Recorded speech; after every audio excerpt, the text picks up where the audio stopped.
if I was tuned in, I could see Do it. you have to hit show? Well, It it's should be already. right there. It's Okay. already ready.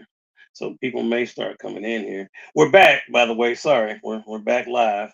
I'm gonna see if I can see any comments. I'm Did you just bring it waiting. up on your phone as well? I'm gonna try to. I'm gonna try to join it and see can I see it. If I'm able to see it. Never miss a comment. Click on it to display it on the screen. I've joined. Okay. Okay, so she's sitting. Oh, I'm in there. Let's turn that down. You don't see a thing? See, can I comment anywhere while I'm live? I gotta answer something. My homegirl was just asking me, how do I join? I tell her how to do it. Because I know this woke thing. Well, while you searching, uh, we were. Save the good. Well, you can talk, but I was like, save the good stuff. Yeah, Quiet. I forgot where we were, but to keep it moving. Oh, there's somebody. That's me. That's you. Oh, okay. That's so weird that it's not showing. But when I look on YouTube, it's saying one watch, That's One me. watching. and that would be rough. That's crazy. Okay. It's But he like, just went back up though. I So did just go back up.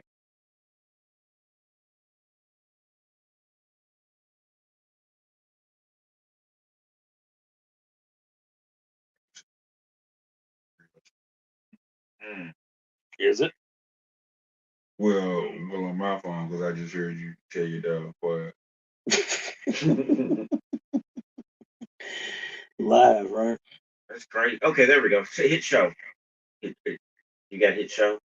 Oh, I'm watching. Who was that? That's a friend of mine. Okay. She may be Hey there. guys. Hello. Oh, you know who that is? Who's That's that? Sister Seaberry. Yeah, that's my wife. That's my wife. Oh, okay. Oh, hey. Love the podcast. Okay. Oh, wait a minute. That's tuning. Okay, where?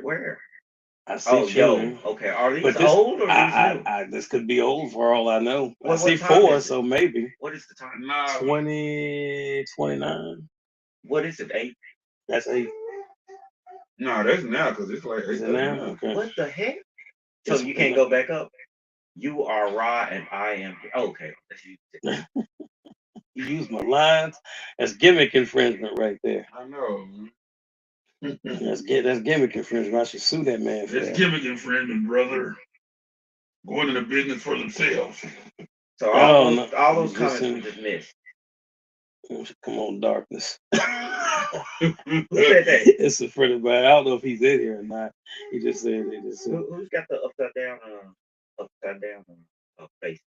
That's April. That's a friend of mine. Okay. Let's see here. All right. Well, now that we know people on, I guess I can get back to You my up and little running. I'm up and running, Sean. You can see the comments and all that. There was a bunch in the chat, but y'all No, restarted and I can't see see it no more. Okay, Yeah, we weren't seeing we weren't anything. seeing anything. Y'all could have been selling me cookies. I would have never known. They could have been cooking us. Yeah, y'all could have been I selling. mean, black by popular demand. Oh, I'm in the building. Yes, T. Lanier. All right. Well, let me get back to my little. So where we were Cause like, was we were talking about woke. Well, these gentlemen were woke culture. So wait, Woke culture. I can hear it. Yeah, woke culture. Let's see. Was wondering why y'all were ignoring this. I promise we wasn't. We didn't see. We couldn't see it. There was technical difficulties. We were just cooking and thought that y'all could all hear us. I thought I ran folks off from Rob's. You thought we got canceled. all right, look, again, if I may pontificate.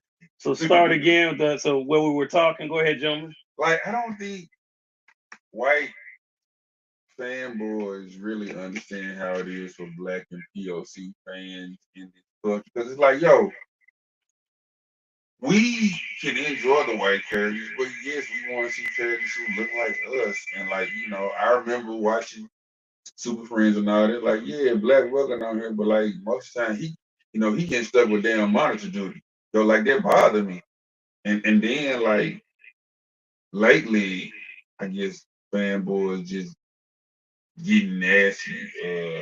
I would say incident that bothered me was when they decided to make Starfire black on his Titan suit. And it was all this, oh, she's horrible, she She looks terrible, and you know, she's a cunt, she's the B word, she's the N word, and I was like, okay, How? and I was like, hold on, I understand you not liking the way she looks in the car, but why'd you have to be the C word and the B word? Like, why do we need to go there? Right? Like, you cannot like me, but why you gotta get racial? Let me raise my hand on that. I want to piggyback off that because that's why actually when I was online and I actually was entertaining and arguing with people about woke and characters and race swapping and stuff like that. Let me say my issue with that. Mr. Seabury, it's that show. Oh, Big Bang Theory. Yes, because it's like nerd blackface. I love the Big Bang Theory. Mr. Seabury hates that show. Mr. Go Seabury. ahead, finish up. But you were finished what you were saying. It doesn't speak to my experience as a black nerd. It's a little too heavy because being a black nerd for me was hell. Because I was like a nerdy stuff in the 80s and 90s. And booties around. And yeah, I got my ass. I ain't get my ass whooped, but I got made fun of. So. I was like 100 pounds, bro. I was 100 pounds and I had a whole lot of mouth. I'm barely that now. And then also like the one POC on the show gets a little too close on for me because like me, Raj has no game. So that just be like stirring up all kind of feelings of me liking girls and getting shut down. But these nerds are not. Nicole, why you gotta tell folks I hate Big Bang Theory? Now I look like the haters, but okay. Oh, let me kill that. I think I know what's causing the feedback. Oh, okay. Well, let me go back to the Titans show because, like I said, that was when I was going back and forth with people over there. 'Cause, the funny thing about that is Starfire is a freaking orange alien. And these people were posting pictures of like Hispanic women and light-skinned women. Well, maybe they should have got her. She's orange. It's like Martian Manhunter. Martian Manhunter is green, and they make him African American quite often. So these people just are bigots beyond scope. It does deal a lot with colorism in that aspect because they didn't have a problem with an Asian Beast Boy, did they? Of course not. But they had a big problem with Starfire or the Orange Alien. They had a problem with her, but they didn't have a problem with a green. I don't know. He green. God damn it. But he was Asian in the show, and it wasn't a big deal.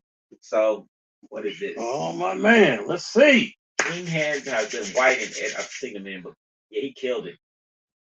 Yep, I remember I did a post about that, about Michael Clark Duncan being a great kingpin. I love being married to a black nerd. Congratulations. Yeah, that's my wife. I know who it is. Kingpin has been white in every iteration I've ever seen him in, but Michael Clark Duncan played it and fit the hell out that role in Daredevil. It's about the character, not the color for me. Way to say it, T. I actually didn't have an issue before he slapped Chris Rock with Will Smith playing Deadshot. In that first Suicide Squad movie, I was cool with that, and then I kind of stopped being a fan. But I'm a fan of Chris Rock. I kind of didn't. When he did all that, I was like, oh. I'm Jada still love Tupac, so don't go back, sit back down, and be mad. And try to be. Was Deadshot? I'm not in the comments. Was Deadshot? Was he a brother or no? Who? Deadshot. No. He's white. Okay. Super white. Thank you for explaining that. But but the big thing of the like Will and Jada, just go y'all separate ways. Yeah. At this point. Show up at holidays and see the kids like it's great. Hey man, he's traveling the globe right now. 100 spots. What is in 100 days? He's busy. I do think he almost died. That was crazy. Yeah, I do think the term woke is kind of dying out now because now it's to the point where people don't even know what it is. They just say it.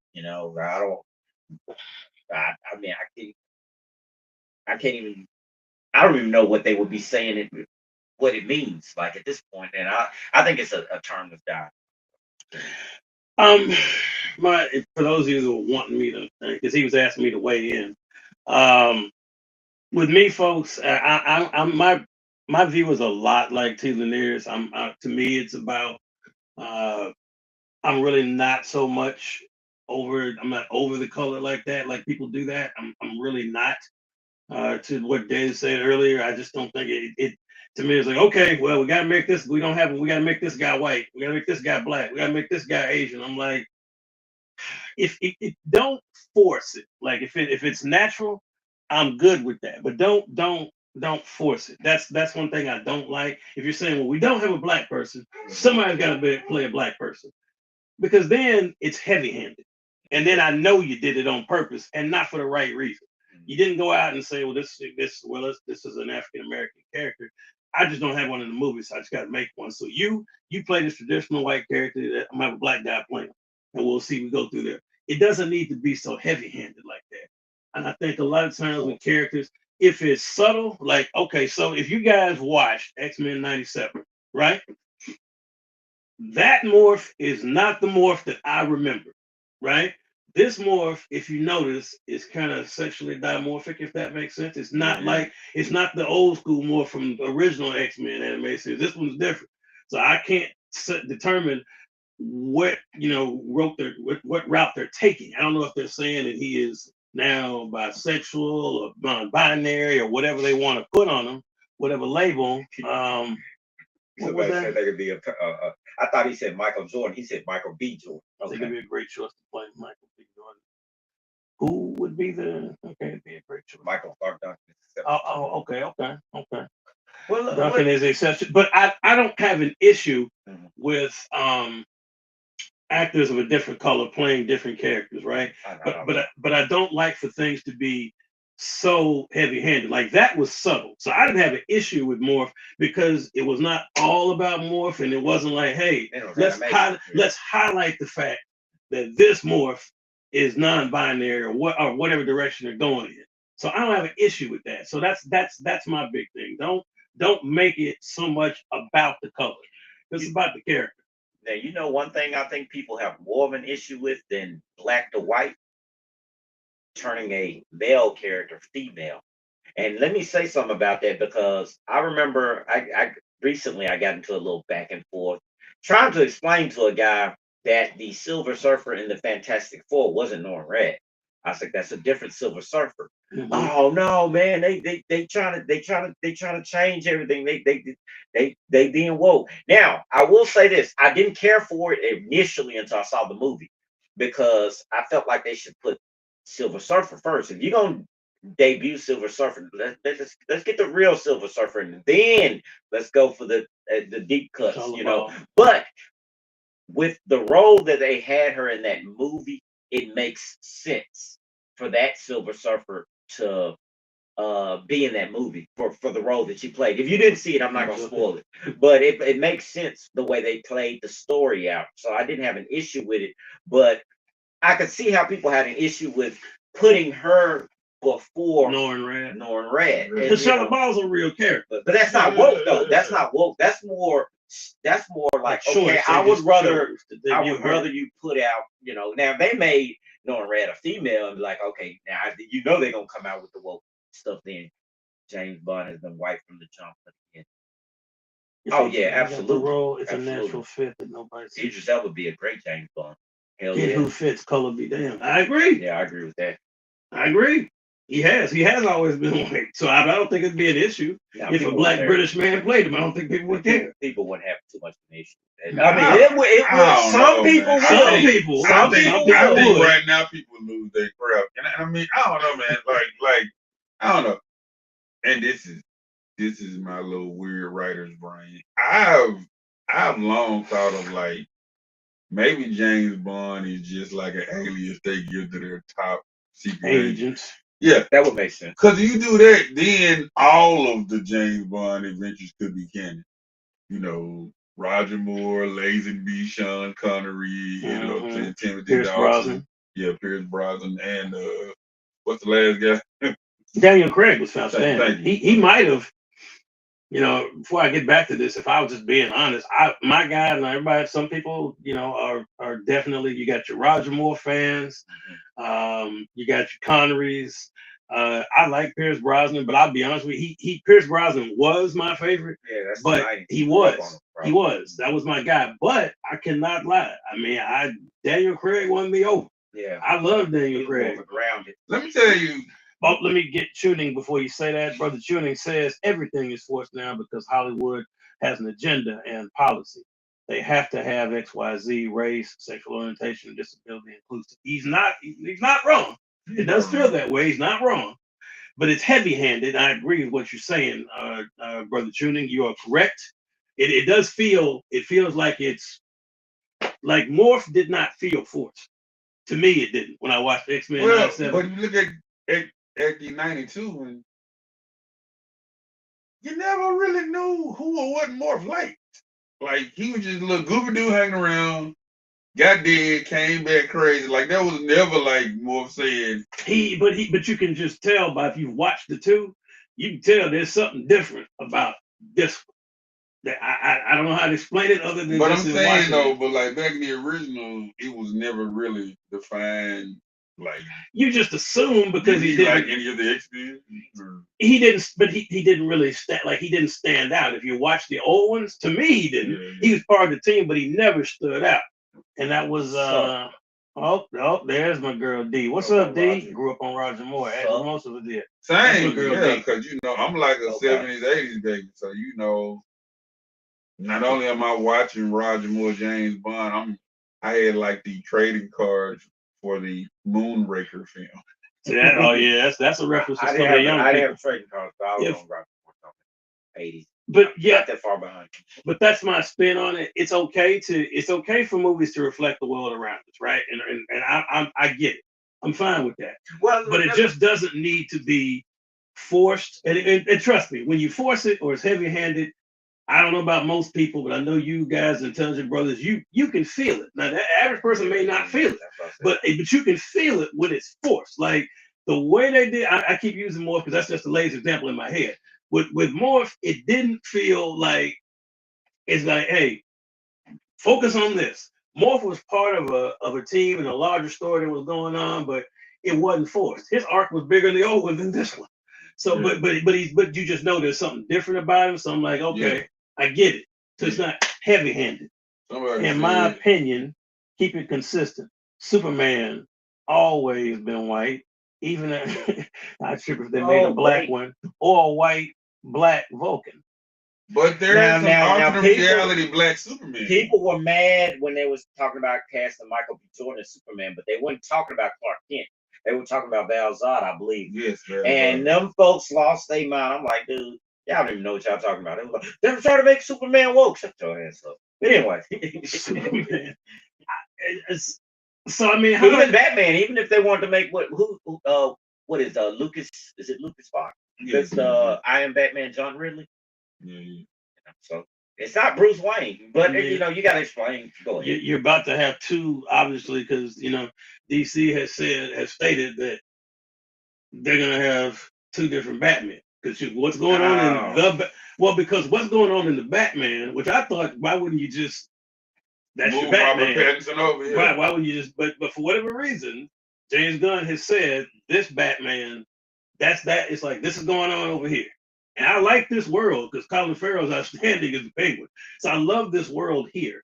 But we're gonna make a Batman that he's not our Batman because we notice he's already casting and looking for a guy to play Batman. And I'm like, you're gonna have two Batmen, and apparently that's what they're gonna do. The Batman that's in this universe, it's like that's its own separate thing over here.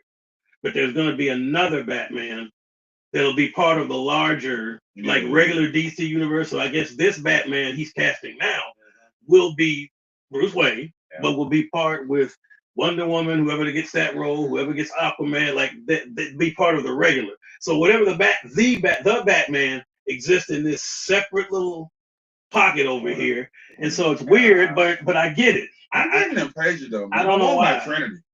I really want my Trinity. I'm not a big fan of the slogan.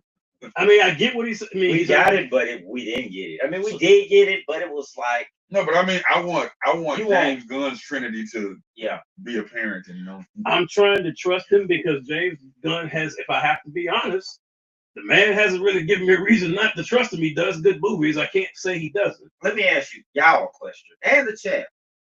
All right, we talked about change. When it feels forced, it feels off, especially to nerds like all of us who are sensitive about the IPs we love. Okay. Well, let me ask y'all and let me ask the chat because I got a list of changes I didn't like, and I'm saying that as somebody that's black. I didn't like these white characters changed black. All right, the first one for me, I already said Wonder Man. I didn't care about them changing Wonder Man from white to black. They could have kept him as the white guy. The other one, I didn't like Jimmy Olsen being black in Supergirl at all in that show. And it's not anything against what's his name, Mercado Brooks. Nothing against him. Yeah, Mercado Brooks. I just didn't like the fact that it just was pointless to me. They could have made him a completely different character and not even had a Jimmy Olsen. They could have just had a exclusive for the TV character because he really didn't come off like Jimmy Olsen. He was. I mean, he was a bit too cool to be Jimmy Olsen. Yeah, I mean, he's a decent looking brother, built. Why not just make him a character exclusive to the Supergirl? Yeah, I already did it with her sister, so I didn't like that. Do you got any particular changes you didn't like, as far as wise as like race or sexuality? I mean, how do you want to do it? God bless Kerry Washington. It was weird as hell to me to see a black Alicia Mack. Wow! In those first Fantastic Four. Okay, that's a surprise because she's such a minor character that I would. And I mean, God bless Kerry Washington, but I was just like, I grew up with her being blonde, white blind lady, and I was just like, you want something orange? I was just like, oh boy, that could be a political joke. But no, let's continue. Not that orange. I was just like, Kerry Washington. Okay, Ryan, you got to have one. The chat just died or something? No, I mean, nobody. They thinking they looking it up. I guess you're thinking, folks. I restart the stream so I could hear y'all. Yeah, so make sure I hear you. Y'all got to change that y'all did not like. I already told mine. Come on, Rock, give me one. He gave us Alicia Masters. You got to have one that you just. It could be. What about the mom? What's the girl that played Doctor Strange, the bald-headed girl? Tilda Swinton played. Oh yeah. Did you have an issue with that? I hated it. Okay, that's one. So, that's two. Because the ancient one is like a old Asian man. Okay, that's one right there. Boom. Okay, I didn't like that one either. Tilda Swinton pulled it off, but she's a great actress. You can go all through the MCU and think of somebody. I'm sure. So the tough part for me, right, is I'm not as engrossed. I'm not as blessed to have all the comic knowledge as my counterparts here. So there's some things that I'm going to see where I'm like, I'm not sure if I per se, how do I feel, because I don't know like 100%. I got friends that didn't like Mr. Terrific being, but Mr. Terrific in Arrowverse.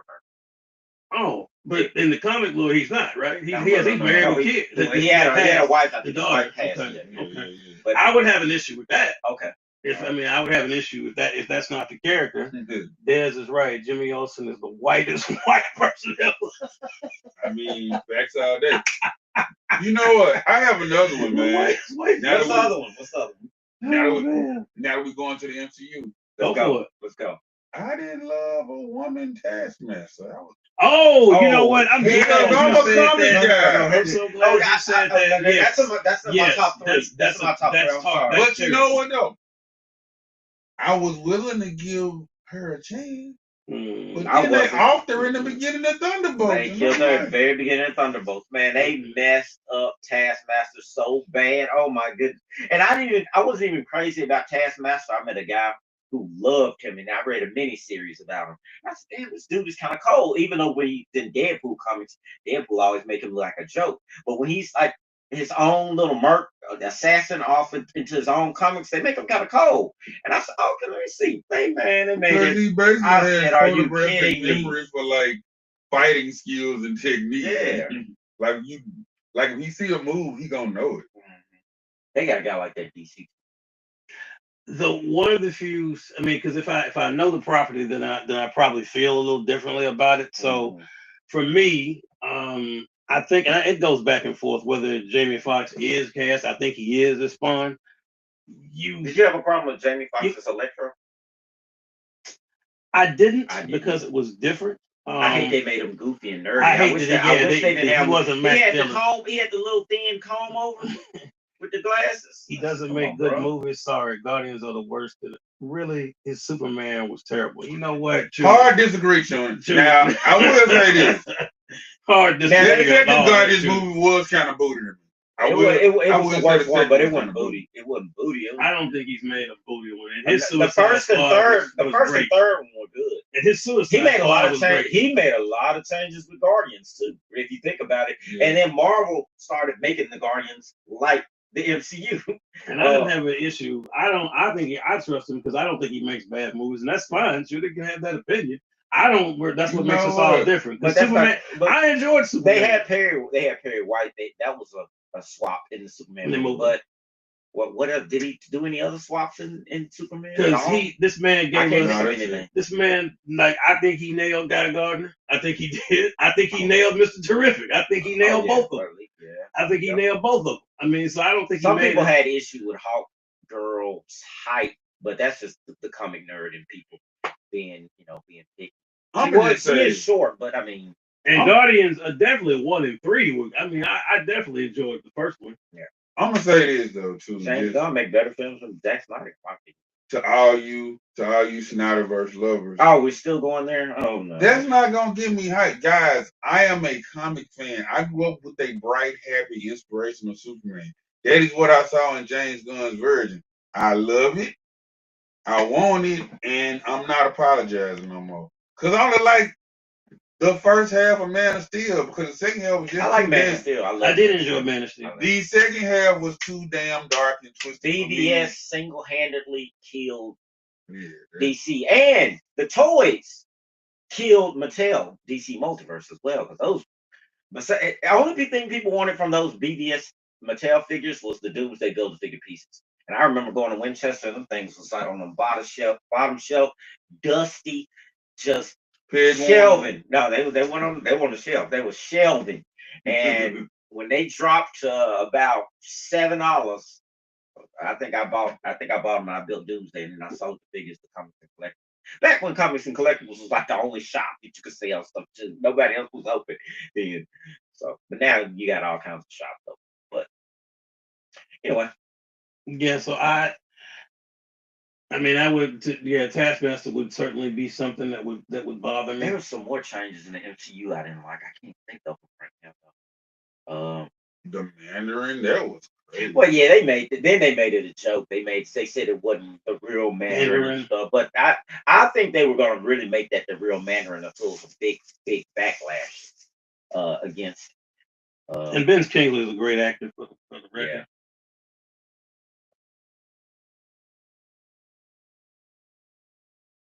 Wait a minute. How in the world does one of my people asked this? Yes, that's Brother Seabear. That's who you're asking me. This right here.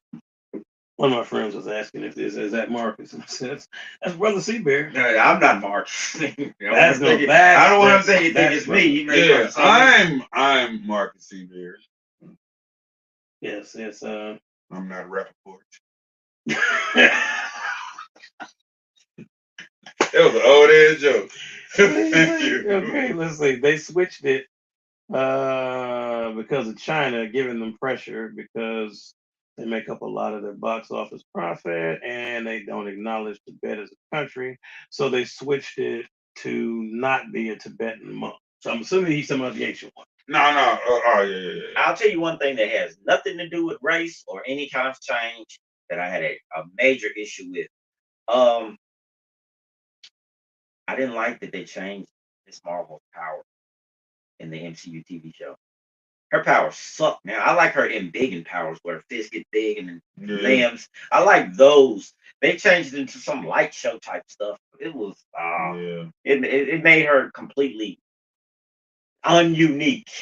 She's not unique anymore. So I had an issue with that. I like that show. That show was actually decent, but I didn't like the fact that they changed her powers completely. Yeah, I used to play this Marvel Strike Force phone game, and like they had the the MCU Miss Marvel and the other one, I never hardly played with the MCU Miss Marvel because I ain't like that hard like crap. Yeah, this video has sparked a lot of debate. Do you consider? I guess Moon Knight. People didn't have an issue with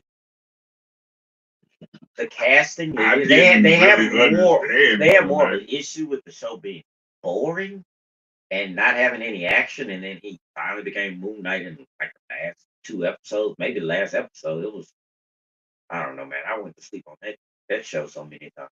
Yeah, I didn't love it.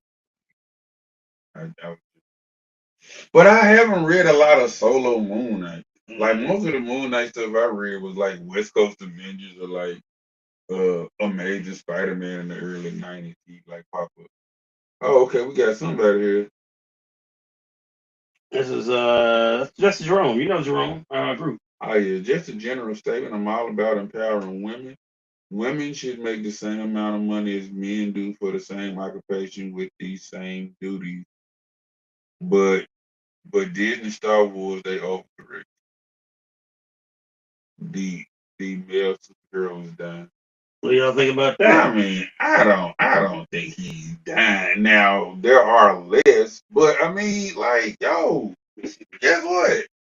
I like women heroes too. Like, if it's a cool character, I don't really care what their gender is. I just want a cool character. You know what? Now I think he's on. I think Jerome on to something. I think with Star Wars and how they I think that's where woke really, really started popping up when they started basing it around what's the girl's name? Right. Ray. When they started basing it around Ray, and I actually like with the Mandalorian, I like most of the female characters. Bo-Katan, I like her. Yeah. I like what's my girl? Oh goddamn, what's my girl with the Jesus Christ, what's her name? I can't even think of Rosario Dawson. What character she plays there. Ahsoka Tano. Oh yeah, I like her. I actually even liked until she got dismissed for I guess political reasons. Yeah. Gina Carano, I liked her character, and they were all women in it, and I think people was like, oh, you got all these strong women and blah blah blah, this and that, and then that. I think the woke word term really came into fruition around that. Particularly the D plus Star Wars shows, which I kind of like some of them. Like I said, but some of the women, I can do without. Just like some of the characters they changed from white to black, I could do without. I was pretty cool with Mandalorian. I like. Well, I gotta finish The season male 3, but I superhero enjoyed the is first dying. season. Yeah. That's what he said. Let's see, but like I disagree because like most Marvel stuff is still Male yeah dominated. male dominated. I mean I'm What did like, y'all think of that? I thought this was a bit forced, and I'm a fan. Look, man, I'm a fan of female characters. Like all the one woman, Zatanna, of course. We just got to talk about her. The moment in Avengers Endgame where all the women came together, a lot of folks were saying that was a woke moment. I didn't care for that because it just was. It was too. Now that was kind of like a forced moment. Like, oh man, here's all the women just in the middle of this battle. All the women just so happy to start walking together. I was like, oh, good lord. I didn't care for that moment. If they would have presented it different, it might have worked. I just thought it was kind of cheesy, so to speak. I mean, I was probably forced, but I was The like, A Force moment, if you want to call it that. but I was like, man, let him, You let him remember have that? What it. did he say? You remember that, wrong? It's been a minute. What is this man? What let me see? Punch. Taylor Neer. Anyone else remember that I'm sorry, remember that Nick Fury was Well, white in the two of Punisher them. arcade game and Yeah. black in the Incredible cartoon in the 90s? I ain't give a damn either way. Still supported both. And he was white. He was what's the guy that played in Baywatch? They did David a Hasselhoff. yeah. Yeah, they David did a little Hasselhoff did a cheesy made for cheesy TV movie. a cheesy Nick Fury movie, just like they did a cheesy Captain America movie in the 90s too. That Dolph didn't do Lundgren, I anything. think it's like Dolph Lundgren, they did a cheesy Punisher movie. okay, yeah. But they basically changed Nick Fury black in the comics, right? You're the Marvel Well, guy. well, now, okay. That began with the other universe. That was Ultimate like Universe. alternate reality. Yeah. And like they were hoping that Samuel Jackson would play Nick Fury one day, so they made him look like Samuel Jackson. It was. But now they worked him into the 616 by having him be the black Nick Fury actually being Nick Fury Jr., the That's right. illegitimate son of the white It was. man. Yeah. I forgot about it. I forget about it. I like the character, and I tried to I watch love the the show. character. And the weird thing was, I had to watch Moon Knight. It sounds weird to say this, but I initially had to watch it like twice to get. Sounds weird. I know You it sounds suffered through like that twice. yeah, because I watched it and then I was like, What the hell happened? Yeah, it was kind of like, like I was at a restaurant and they served me something and I ate it, and then I was like, well, what did I eat again? It's like because I wasn't really sure what it was that they gave me. But what if it was? Don't remind me about that Punisher disaster. I've never seen any Punisher movies in their entirety. What? I've seen like the every end of like the Punisher Dolph movie. Lundgren one. What about the Thomas Jane one? You never saw that? I've seen every one of them. I didn't see Punisher. I'll tell you the best Thomas one. Jane one wasn't bad. It wasn't. I mean, I get it. That one wasn't bad. I Warzone actually. Warzone hated that damn movie. Warzone was fire. Warzone Ray was Stevenson? Good. Yes. Oh damn! Very violent. Very he was good. murking folks. He actually is the definitive Punisher to me And because he was big. He was intimidating. This new one, they're breaking them down like which one, like if you have them. And don't get me wrong. Look, man, I think if I was being honest, I think John Bernthal has found his role to play. Like he is good at, but he's that Punisher. Like you got to understand, he's not really. He's okay. But he's that Punisher. He's not He's a TV Punisher. Correct. He's not even though he himself, the actor, did a lot of research and read some comics and whatnot. He's still kind of their Punisher more so. He's not intimidating looking enough to me. I mean, I guess because you wish he'd be bigger. He looks like a regular man, and I get Punisher isn't. But some people just look at Punisher. He doesn't supposed to be like imposing, but the Punisher I grew up with the white. He's always been drawn to be kind of a muscular, bigger guy. Yeah, he looks. Ray Stevenson is my. Ray Stevenson was great. I like Thomas Jane. Was good for it too. I think they're both bigger than Bernthal. That first 30 minutes of that movie was wonderful. I'm sorry, go ahead. I think my issue with Punisher stems from my upbringing too. Churchy do-gooder. And like I like my heroes heroic. Even like, and I may have said this on this show before. Punisher, Silver Surfer, and like Sleepwalker were like the characters I got in like the assorted comic pack from like the Sears Wish book. Like I wasn't just actively buying those. To this day, I have two Punisher trades. I have his very first miniseries drawn by Mike Zeck, where he breaks out of prison. And then I have this wacky one called Frankie Cap. Oh, I remember that. Written by Rick Remender, where like Wolverine's son literally kills him, slices him into pieces, and throws him off a roof, and they go down into the sewer, and the Lethal Legion finds him. And it was a women's empowerment moment. You talking about the end game thing I brought up. Okay, I mean, and the Legion of Monsters reveal him as a Frankenstein. It's just so wacky and crazy. I was like, you know what? I'm gonna buy this. But yeah, I with the those are the only Punisher trades I own. With the Thomas Jane movie, I love the beginning, the first 30 minutes, all the way up to when he beat up Kevin Nash, or Kevin Nash beat him up, and then he defeated him. Then he just got to the point where he stopped being a Punisher. He started setting traps and stuff. I was like, okay, this is not really Punisher. But the first 30 minutes where they actually go after his family, that was well done. That was brutal. That was well done. And I know that's a change from the comics and everything. Instead of him just because he wasn't an undercover agent.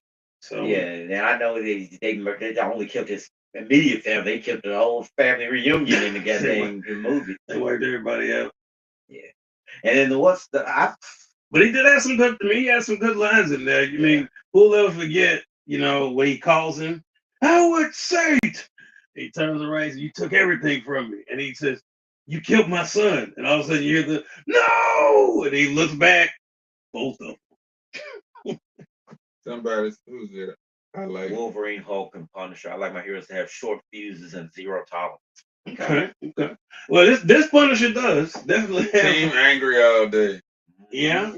So you like the guys with the rage, and you know, everybody. I mean, I've everyone, had some runs where I bought Wolverine.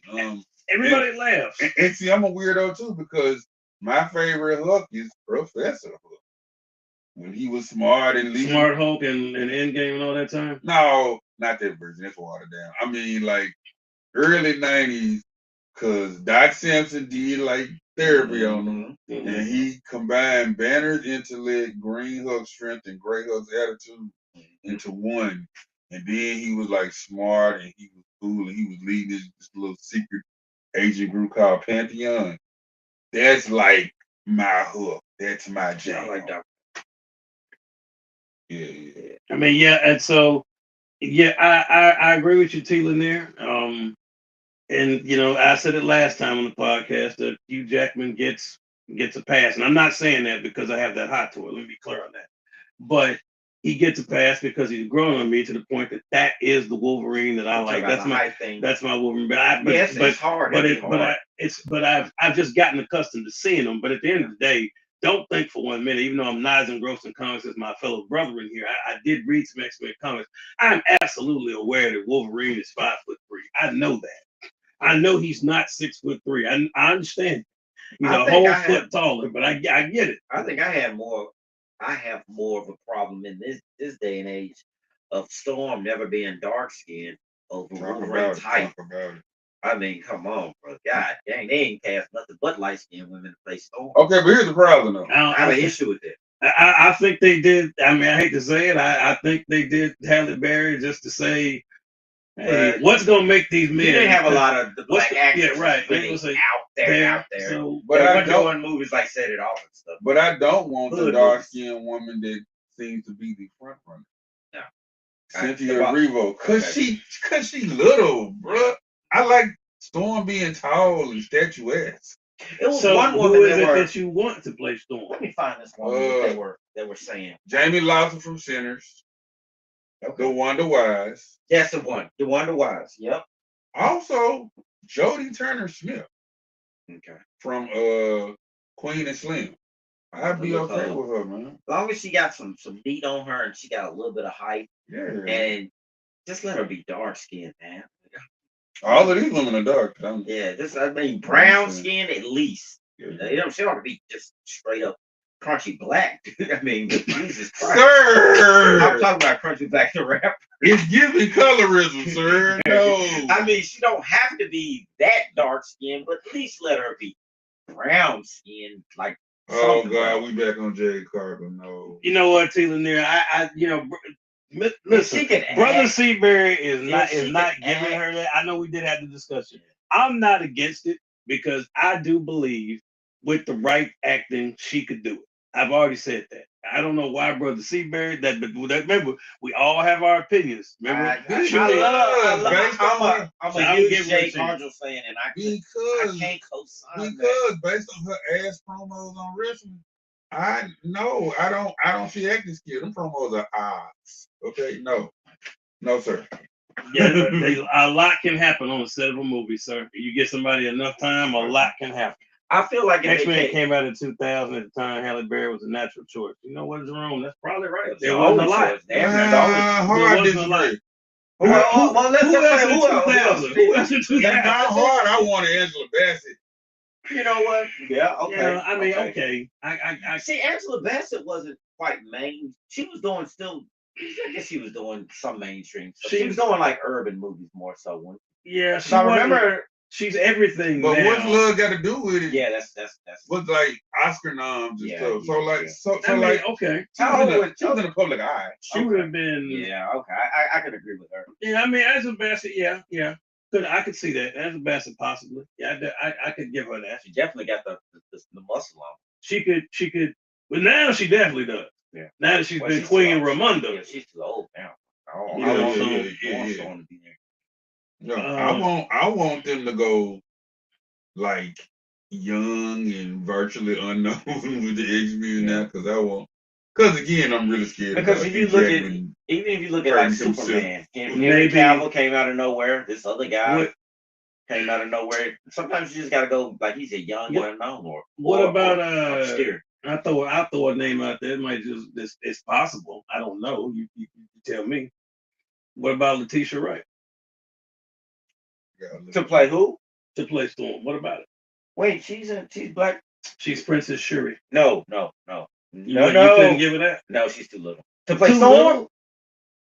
To be how tall do you think Angela Bassett is? No, Angela Bassett got more presence. No, Letitia White but she already playing Shuri. No, sir, that's not who's playing Dr. Doom. I don't like that. I don't want that. I understand that. I'm just saying who's playing Dr. Doom. So it's not. And I hate that. I mean, I can't even see. I can't say the actors can't pull off two things. We had Josh Brolin, who was Thanos and Kate. She 5'5", and I hated that. He actually did good. I don't think he did bad in either role. She is tall. She's taller than Angela Bassett, but we ain't talking about Angela Bassett now. That's a younger. I mean, it's possible. Let me see. Even though Angela Bassett looked too old, I love me some Halle Berry, terrific actress and easy on the eyes. Yeah. Well, I just wish they would have gave us something to do, and also I wish Halle could have kept the accent because she was struggling with that accent. She mysteriously dropped it, but I understand. Jerome been watching Monsters Ball, I believe. It feel good. Not Monsters Ball, a Monsters Ball reference. Lord. Oh, they're gonna cancel this show for sure. Shout out to Mos Def. Mos Def did his thing in the movie. Man, got the scene to make me feel good scene on there. So they can't say nothing. They woke. They woke to it. What is Angela Bassett has been highly underrated throughout her entire career. Yes, she has. She has. Queen Ramonda was elegant and fantastic. So I Hollywood has this thing. I'm gonna tell you this now. I wouldn't be opposed to her playing Storm. I wouldn't. Now, of course, because of how the multiverse is going on now, it would be impossible, right? She'd have to be there at the same time, so she couldn't. But in theory, would I be willing to give her a chance? Yeah, I'm sure you would take her over Cynthia Erivo, judging by how much you hate Cynthia Erivo. Cynthia Erivo, tiny man. We had nobody in the 2000s. And I think we did not have much to choose from. Damn, Holly Monsters Ball. Oh, he just confessed. Monsters Ball, one of my favorite movies. Good, Vivica Fox. We ain't had nobody really. So Halle Berry was probably the. I mean, one of your favorite movies or one of your favorite moments in the movie. I've never watched that movie all the way through. I'm not saying anything. I'm not getting canceled. I'm not going to say. I stopped that. I'm not saying. Yeah, nothing. We know where you stopped there.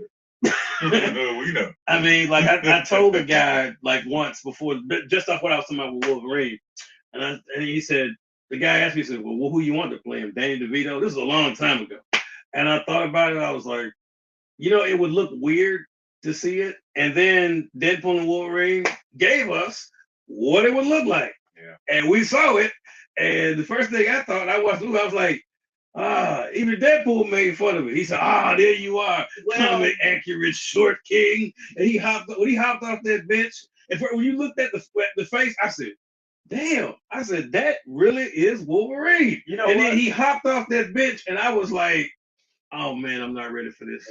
I was like, no. Let me suspend my disbelief. I don't know. No, this is right. Let me say something. Halle Berry was a terrible choice for Storm. She's a terrible actress. It's got to be Chuni. It's got to be Chuni. You already know who it is. It's got to be Chuni. Okay, she's a terrible actress and not really that attractive. She's funny. He's got to be trolling.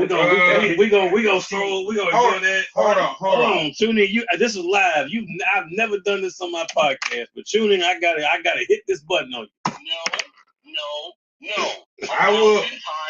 No. I had to hit the button on you, Chuni. I will say that she's inconsistent as an No, we actor. talk about That the look. woman's We talk about the attractive. look part. That woman's attractive. But nah, man. That woman's crazy, attractive. dog. You crazy. He's crazy. That woman's Now attractive. with the acting, I mean, I could. And she's not a terrible actress. No. It depends on what you expect out of acting. He said because she is. Wait, what is Rosa shooting? How you gonna say Halle Berry is a terrible actor because she is? Shooting is insane. All right, do I have a yes button for that? I'm gonna say this though. I forgot my point. I'm gonna say this though. Oh no, I know what I want to say. No, go ahead. Let him finish. Go ahead, sir. I remember my point. I don't know if she's brought it the way she has since Jungle Fever, cause she was hungry and she made herself look crazy, dirty, and cracked out. What about Last Boy Scout? But see, then she got pretty and glammed up. That ain't even really seemed like difficult. I was just like, okay, that was a paycheck. Hey, so we was talking about wrestlers playing characters. Well, you do know who could play Wolverine, but he ain't around no more. Chris Benoit. The Rabbit Wolverine. Wow. That's a short Logan. Woo, good God. Hey, I had to go there. I had to go there. Man. I had to go there. Hollywood boy, you talking about some woke time? Let's see. Don't she's not a good actress. Yeah, for Catwoman. She That wasn't her fault though. Hell, She did win a Sharon Razzie. Stone could have won one, and that I don't think she's a terrible actor. I'm gonna give you the book, man. She's okay for some stuff. Catwoman changed how I approach movies because I saw that. Made you not want to go? No, check it. Okay. I saw that at the little matinee. That's back when the Highland Quartet used to be open in Memphis, and it was like Oh wow, you went back. Oh boy. and it was like a $3 matinee. I know. And I was like, this gonna probably suck, but Halle Berry fine. That movie taught me that some movies can't even be saved by fine. Nah. And also it taught me, you know what, fine women are in good movies too. Oh, there's a lot of people that survived it. I survived it. There's plenty of great actors that have won Razzies. That's not an indictment on That talent. movie like The Anyone Ring, if can you watch it and survive survive it. Catwoman is automatically a legend. So you can have a great actress and put him in a bad movie. It's not there. It's a lot of people that won Razzies. Good actresses and great actors. But yo, I'm gonna say this though. Halle Berry came up there like a boss. She accepted the Razzie holding her Oscar in the other hand. I was like, gang. It was a point where they always get to the point where they always want one black person to. I call it the Michael J. White effect. They always want one black person to play everybody. And Michael J. White, let him play Spawn. Michael J. White, let him play Luke Cage. I was like, oh my god. I love her though. We love her too. Really woke with Benoit. Hey, I said it because I said that because I said it. You want to vote people out? Short, Man. muscular, man. Do you a killer? Oh no, I take that part back. Wow. Wow. Whoa. We're trying to get sponsorship, cuz. I know. I'm trying my best. Wow. Wow, this dude's trying his best to get us like off the air and get us just canceled right now. Let's do He said we'll be okay. Yeah, let's change the subject. Maybe Marvel will come in they won't come in on that part. They'll catch the rest of. They'll catch the stream. What's this woke there, y'all? I said no. With that guy, there's no. You know, I be nervous though on him because like we always pick wrestlers because they have the physique. Like I remember all they have the look of the character. Like I remember all those Triple H store guys. Yeah, and I was like, and they were saying that a lot. Oh, no. Bad about Halle. Oh, we changed the subject. Oh no, I'm not talking. No, y'all stop talking about it. It's not us, sir. The person that's talking bad about who's talking bad about Halle, Jerome. It's not us. Let's be clear. I love her physical feature. I just don't love her in every movie that she. But like I love. So you don't agree with Mr. Tuna that she's a terrible actress? I think she's inconsistent. He said terrible. He didn't say. I'm not gonna say terrible. I'm gonna say inconsistent. Cause like the first thing I really saw it was Jungle Fever, and like I thought she brought it. That is, and I'm like, So that ability is in there somewhere. Maybe she, maybe when she wasn't literally hungry and struggling no more, she kind of slacked up. Don't forget Baps and the Flintstones. You know what? Oh, Babs. I didn't see Babs until a few years ago, but Babs kind of works, mainly probably because of Robert Townsend's direction. Babs. Oh, Tila Neal. Halle is iconic. She's the Chris Jericho of actresses. From Losing Isaiah to Monsters Ball, she got range and reinvented herself. I mean, But that's funny that's because a fair statement. Because that dude, who be doing the videos, like, come here, closer. Him and Halle Berry were playfully like taking shots at each other, Mm-hmm. and he was saying, "Oh, you're gonna do the same Halle Berry stuff you always do in every film." And then she took his glasses and put them on. And she started imitating him. Actors, I mean, like we said this last time, Tila Neal. I appreciate you as always. I know you remember this. It's like there are people that, and I like it's the opposite of what you said about Michael J. White to play in every film. Like we get actor fatigue. Like right now, I promise you, Disney could announce tomorrow. They could just say, "Hey, guess what? We are doing The Little Mermaid, and as Ariel, we want Pedro Pascal." I'm just telling you, because the man's in everything. Put him in everything now, and it could be Pedro fatigue. He's a good actor, and he didn't bother me. Now, get me wrong. Now, if you're asking me, is he my Mr. Fantastic? No, I prefer John Krasinski. I think he was born to play that, but I get it. But there again, they're on another Earth, whereas Marvel is saying that he's in a different one. Because they when Fantastic Four starts, not trying to spoil it for those of you that haven't seen it, their Earth, what are they, 616 or 21? Are they? Which one are they? 818. What is it? Which one is that? Which one is that newest movie from? 818. The newest Fantastic the new Four. one. Oh, I don't know. 828. Which one is that? Do you know? My last comment on Halle Berry, Monsters Ball is a perfect movie. We know why. Of course it is. So they're splitting these universes up, which I mean, I guess that gives more actors a chance to do stuff, but from a continuity standpoint, kind of makes it difficult. Yeah. You just have to know, hey, this is what's going on over here, and this is what's going on over here, because Marvel has said that both of these actors 828. That's what I thought. Okay, so they're 828. So in the 828, that's your Mr. Fantastic. But when you see like Doctor Strange, like in that one, John Krasinski is. Yeah. But that wasn't from the main MCU Earth either, though. I want to see Jade Cargill as Storm. She's pushing forward. She's pushing forward. You know what, man? Despite his turns away and all of that, let me tell you something. That's how I felt with her IG page. I'm gonna be completely transparent, 110% honest with you. And it's rare. And I, as a guy that is in collecting and in culture, I love Brother Seaberry. He's my co-host. That won't change.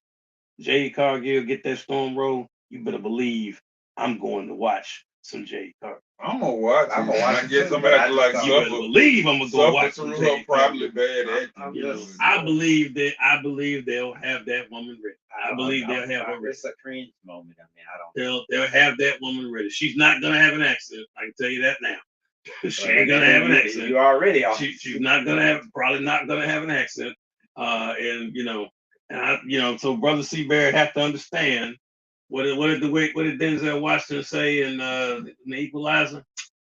You want the rain, you pray for rain. You got to deal with the mud too. So you didn't want Cynthia Erivo. You didn't get Cynthia Erivo. You got Jade Cargill. And you know what? I'll take it. Hey, sir, don't ask me to choose between freaking. I didn't ask you to choose between. I just said that they said you said not Cynthia Erivo. So they said, hey, Seabear, we gave you what you wanted. Sir, she will be ready. Sir, that is a Sophie's choice. That's like asking me if I want cancer or HIV. Oh my God, that's brutal. I agree with you. I agree with you, Lynn McCall. She will be ready. Hollywood will have that woman ready. I guarantee it. You all are delusion. Hollywood will have that woman ready. They'll have her ready. I don't see it. And lots of things that people don't see can happen. can absolutely happen. You know how I know that's the case? Don't get me wrong. I used him as an example. Now, he was a Tony winning actor, but he had not been in a lot of American films, period. He was a stage actor, but he had not been in American films. Nobody knew who the hell Hugh Jackman was. They rejected him when they showed the initial photo shots for Hugh Jackman. They rejected him. Fans said, no way, this guy can't act. He's terrible. And now here we sit 20-some years later, and we still don't want anyone else to fill his role. Well, I do, because again, I'm scared that the old man gonna break it up. They had that man's in shape.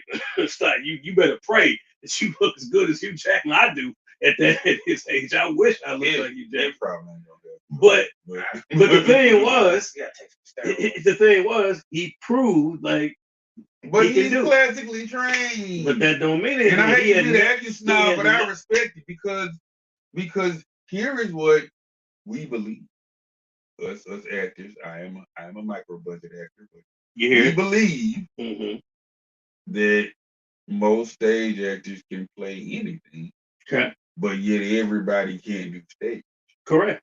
I've heard that. Improv. But I'm of the mindset. Or improv. I'm of the mindset now. What I have learned is I won't say anybody can't do anything until I see it.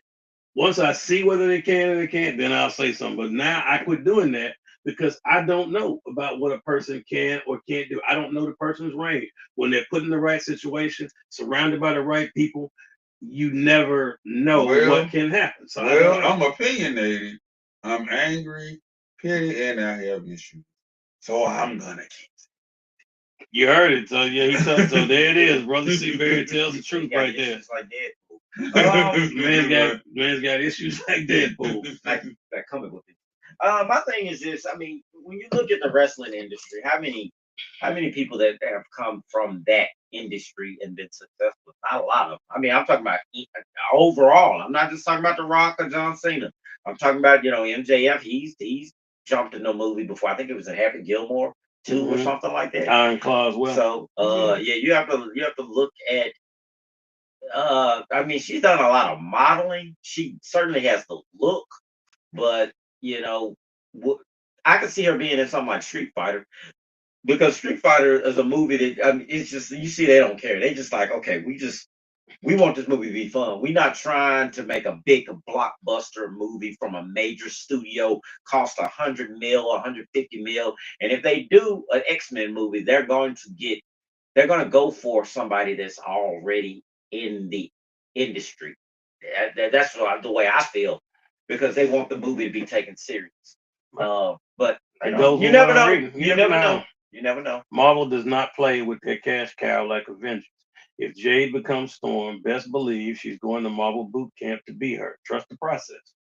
I don't think he's not lying. Trust no process. He's not lying. They can't afford. That's too serious of a role. They can't afford to mess that up.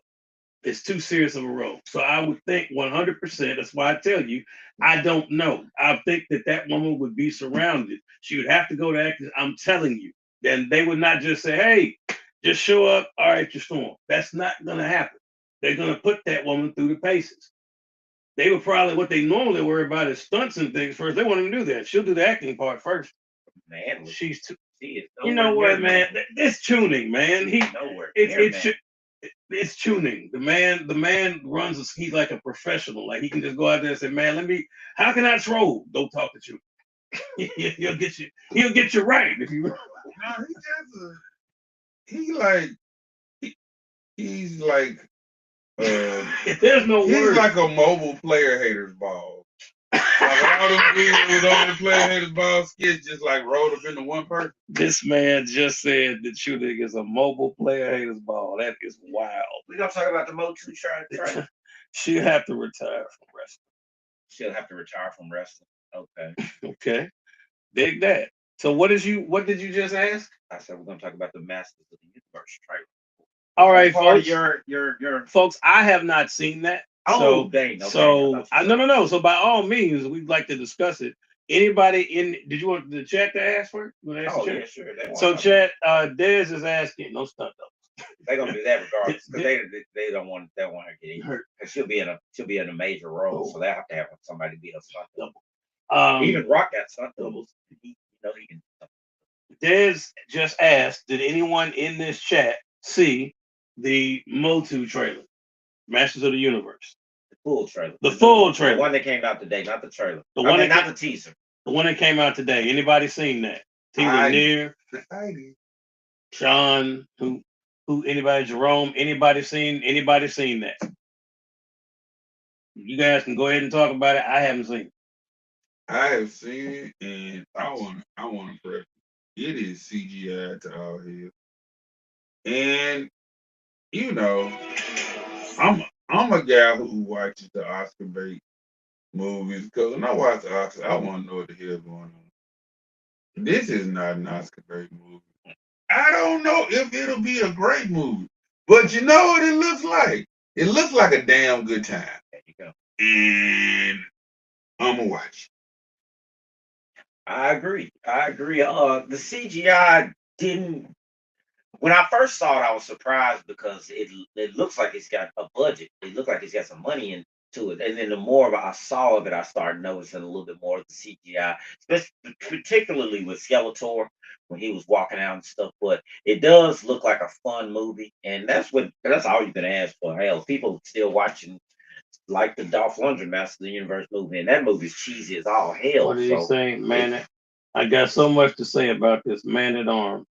Okay. Okay, man. Now, so Lemon Call says You have Man an at issue Arms. with Man at Jerome Arms? said, I don't know if it's an issue. I think you okay with Man at Arms, Lemon Call? Is that what you're saying? And oh yeah, I saw it from Jerome. I got so much to say about it. Go ahead, Jerome. Speak on it, brother. Speak on it. What you got to say about that? But it does look entertaining. I will say that it looks entertaining. It's just some of the CGI irks me. But it actually looks like it's got a higher budget than I expected. I mean, they got a lot of stuff going on in there, like the environments and the spaceships, whatever you want to call them. Why that storyline? No, why that storyline? No.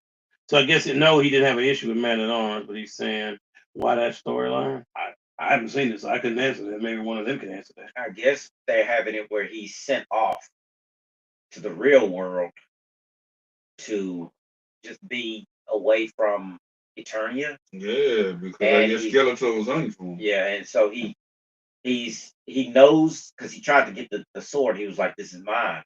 So he knows who he is. I guess he just was shipped off by his mom. Yeah, and Queen Marlene. I have an issue. Oh, I do gotta. I wish he was a little.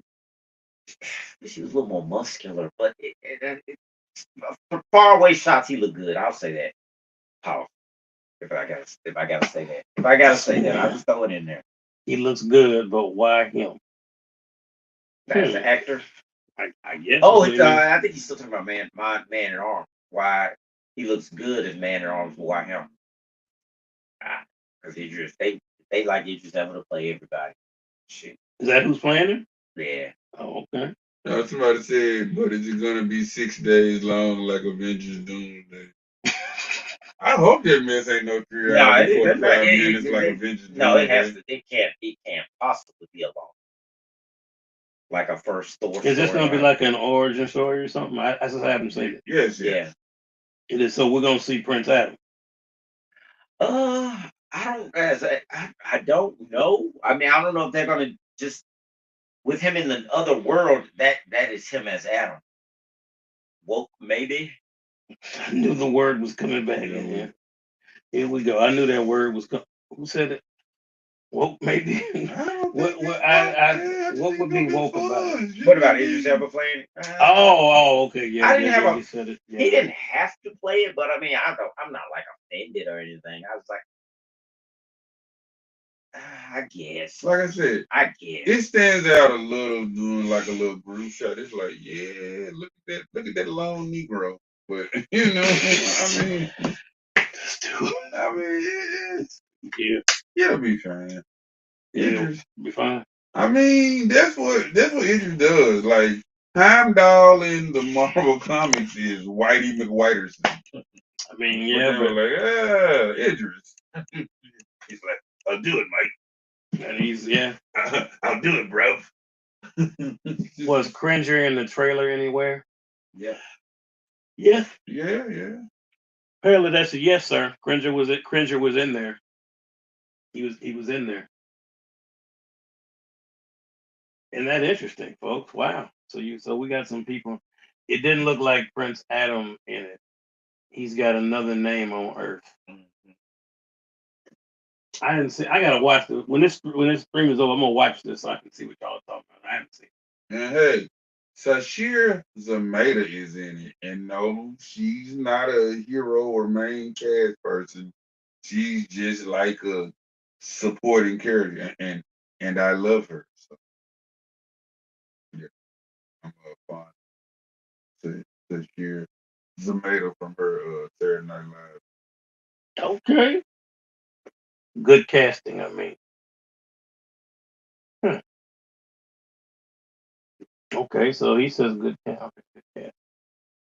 And I know at one point this guy Noah Centineo, who's like kind of Jack Excuse me, I know who he is. was supposed to be. Well, he's not playing Ken in Street Fighter. Yeah. I do know that. Hey man, get your genre role. Cause you know the beauty of genre roles, it's another revenue stream when you old as dirt. Cause you could just go to cons on other people's dimes and sit there and sign autographs. Man, I wish I had about 2 or 3 genre roles, boy, for real. That would be my retirement plan. What con? Wow. Any cons in New Mexico? Any cons in Florida? Yeah, autograph time. Yeah, I sure did play Commander Jackson in Space Rangers 5. Yeah, man. It was good times, man. But it was green screen, so we had to use our imagination. But it was fun. I can't with this guy, man. I'm telling y'all right now. Yeah. Dude, like I don't understand why more actors don't at least do 2 or 3 genres. Genre films, like I'm saying, man. That's how you spend your golden years. Traveling on other folks' time because they're gonna pay for you to come to that convention, put you up with lodging, and then you just sign and chit chat. How many? I'll say I do like Idris, but maybe another character. Name another character he could have played. Stratos. Cause to me, Stratos low key codes for black. I ain't gonna say all the way, but like he kind of low key. Who's that? Who's that black character that they in multi they keep selling? Sunman. That's why I said something. But he's not in Motu, right? He's No. He's outside. He is Heroes of the Sun, but Sunman. Okay. but Hordak. I'm like all these names are coming with Hordak, Stratos, Buzz. Okay, nobody sees him as Stratos. Okay, but I don't know. I mean, okay, but in lieu of that, I guess I guess you could have brought Clamp Champ, but Clamp Champ looks weird for like a first movie. He a little too obscure for a first movie. Although I do love some Clamp Champ. I have 2 figures. I have a video that's coming. I have a video that's coming out. You guys have said will be Tuesdays and Thursdays where you look for the long form content, and then the shorts could be any day. Podcast on Thursday. I'm going to be discussing, and I'm sure it shouldn't go over anybody's head in here, but if it does, I'll explain it. I'll be talking about the figures that are 1/6 and the ones that are 1/12, and why there appears to be such a huge divide with a lot, not everybody, but a lot of collectors I've talked to. I don't watch it, but too much CGI. The Kyle story ripoff is crazy. You guys must know what he's talking about there. Kelly, yeah, there are some parts. Superman. There is some reminiscent parts of the Superman.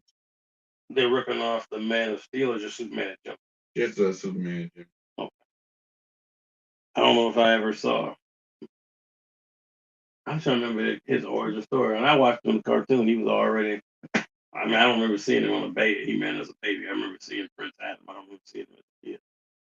He was already Prince Adam when I was watching. I guess Yeah. what you Yeah, do yeah, with they didn't the really. idea of the parent shipping the kid off to go away from their world to another world. So that's kind of like the Kal-El Yeah, yeah. being coming from Krypton to Earth type thing, idea, except it's Eternia. Do I have anyone in this chat? I mean, because I know you guys do figures. Are there any Transformers fans here? I'm just curious to know. I mean, I think I know of one. Either of you gentlemen Transformers? Well, we know Brother I mean, I like Seabury is. Transformers, but I don't collect them. He asked her why they sent him to Earth, and she said to be safe. I guess he's talking about the trailer. I don't know. Yeah, yeah, yeah. But I think he said be safe from Joe or something. Yeah, You know, I without and I gotta then, watch it. even though I I did my share of E-Man, I will give him credit. Yes. Yes. Okay. Uh, without tuning, I would never have known Skeletor's kind of origin name. I only found that out because of him. Keldor. Mhm. Yeah. At least if I did, I don't remember it. Um, Because when I saw Skeletor back then, he was already Skeletor, so I don't know. the first episode of the 2000 He-Man, he's like Keldor first, and then you see him become Well, Skeletor. see, I'm going back to when I was a kid watching. I know. He was already, Oh yeah, same. and they didn't really so they didn't really do it. I didn't really think about it when I was a kid, but then like when I watched 2000, I was like, oh. I think I mentioned in that video that's coming. I talked about Mondo, and I talked about that Beastman figure that Tuning has, which is legit. Like that Beastman figure is like, I know you know the one I'm talking about. You both have seen it. Like Yes, that sir. Beastman figure is like absolutely I told you. animalistic. Like it is wonderful. Michael Tuning is why I don't do dioramas. Because I'm like, I just feel like I showed you Marvel Earth 215. Shout out to him. yeah, I just feel like I won't come close to what you does. So you can always buy them. I bought my dial. No, there you go. I have people have like lately. Some people have asked me and said, "You turned your back on the regular community," and I said, "Why would you think that? Because I have some figures from Sideshow I like. I doesn't mean I turned my back. If I count, it's not even close. If you go look, the majority of what you see in here is 112. The majority of what you see. There are some differences, yes, but that's just normal. I mean, Cygor is not going to be, it's not going to fit in that scale. Violator is not going to fit in that scale. So that's understandable. I just want to say, when I do my 1/6 count every time I come over. This dude here, man. I was just playing. I keyed, I jeweled. But no, man. I mean, yo. I'm glad you got them because I get to look at them because I'm a little, I ain't quite there in life. Oh, he's there. There's my guy. There's Jamel. You know who Jamel is in our group. Shout out, Jamel. Welcome, brother. I'm a Transformers fan. Okay. Yep. Let me call. I am super casual. I mean, I guess brother, you know a lot. But I'm saying I bought Skeletor. I mean, in terms of buying them, I bought Skeletor and Megatron armor, so that's Transformers adjacent, I guess. That is Transformers. But like before that, I hadn't bought a Transformer since this summer. It was the Optimus Prime with the Target exclusive, with the little Target logos on the side. Yeah. Fan, I'm gonna ask you guys in the chat, those of you that collect, 1/6 or 112. You guys let me know. 1/6, 112. I'm gonna ask both of them because I think I already know both of their answers. Although there's something I can't say too much because it'll spill the beans. But I got something we're working on for him. Dude, He-Man came out in '81. It was a vehicle for Mattel to sell action figures. Mattel wasn't thinking about ripping the Superman origin story back then. The concept of He-Man was original. I don't know, man. Hey, that's a good take. Financially, because I am an educator. I'm just not balling out here. He lies. No, I'm not. But if I may quote Notorious B.I.G., I am room 112 where the players were. Well, normally I would turn away, but I want to see him finish this. I'll allow it. I want to Tax see. Cash and Burfindale make you feel good like Tony. I made a mistake. I shouldn't have allowed him to continue. Based on originally barbarians, but Mattel didn't want it to seem too much like Conan, so they adopted the space. Actually, I think they were flirting with having the Conan license, and it kind of morphed into He-Man. My man, I always said Jerome, I can always count on you. So Okay. what was my answer. 1-6? Well, we know his answer. Without spoiling everything, chat. We working on something on this. That's all I can tell Well, you. let me We're say working something. on something. Let me answer the question. Trust me, in 2026, I promise you, you will see a 1/6 scale figure at home. I promise you. Let me say something. Finance thing. I can buy 6. We know that. That ain't shit at all. I like 112, or in McFarlane's case, this one, even though I can only pose them with each other. Let me get your Captain America back here, because I like to do figure shots. So So I McCall said 112. Okay. I'm not gonna pose no 112 figures anywhere, but with McFarlane or Marvel Legends, I can do all kinds of poses. So if I was the type of guy that just set stuff up and just be like, okay, this is this character, this is this character, this is like a museum, boom, boom, boom, I would do that. But I like to pose and mess around with my character, do shots. And I got dials and stuff that I do my figure shots with. Jamel 1/6. Okay, 112. so he's a 1/6 scale. Okay, that's Most of the 112 stuff for me. that's in here is 112. Yeah. But We got a couple of 1/6. I'm a 112 that likes 1/6. Yeah, thank you.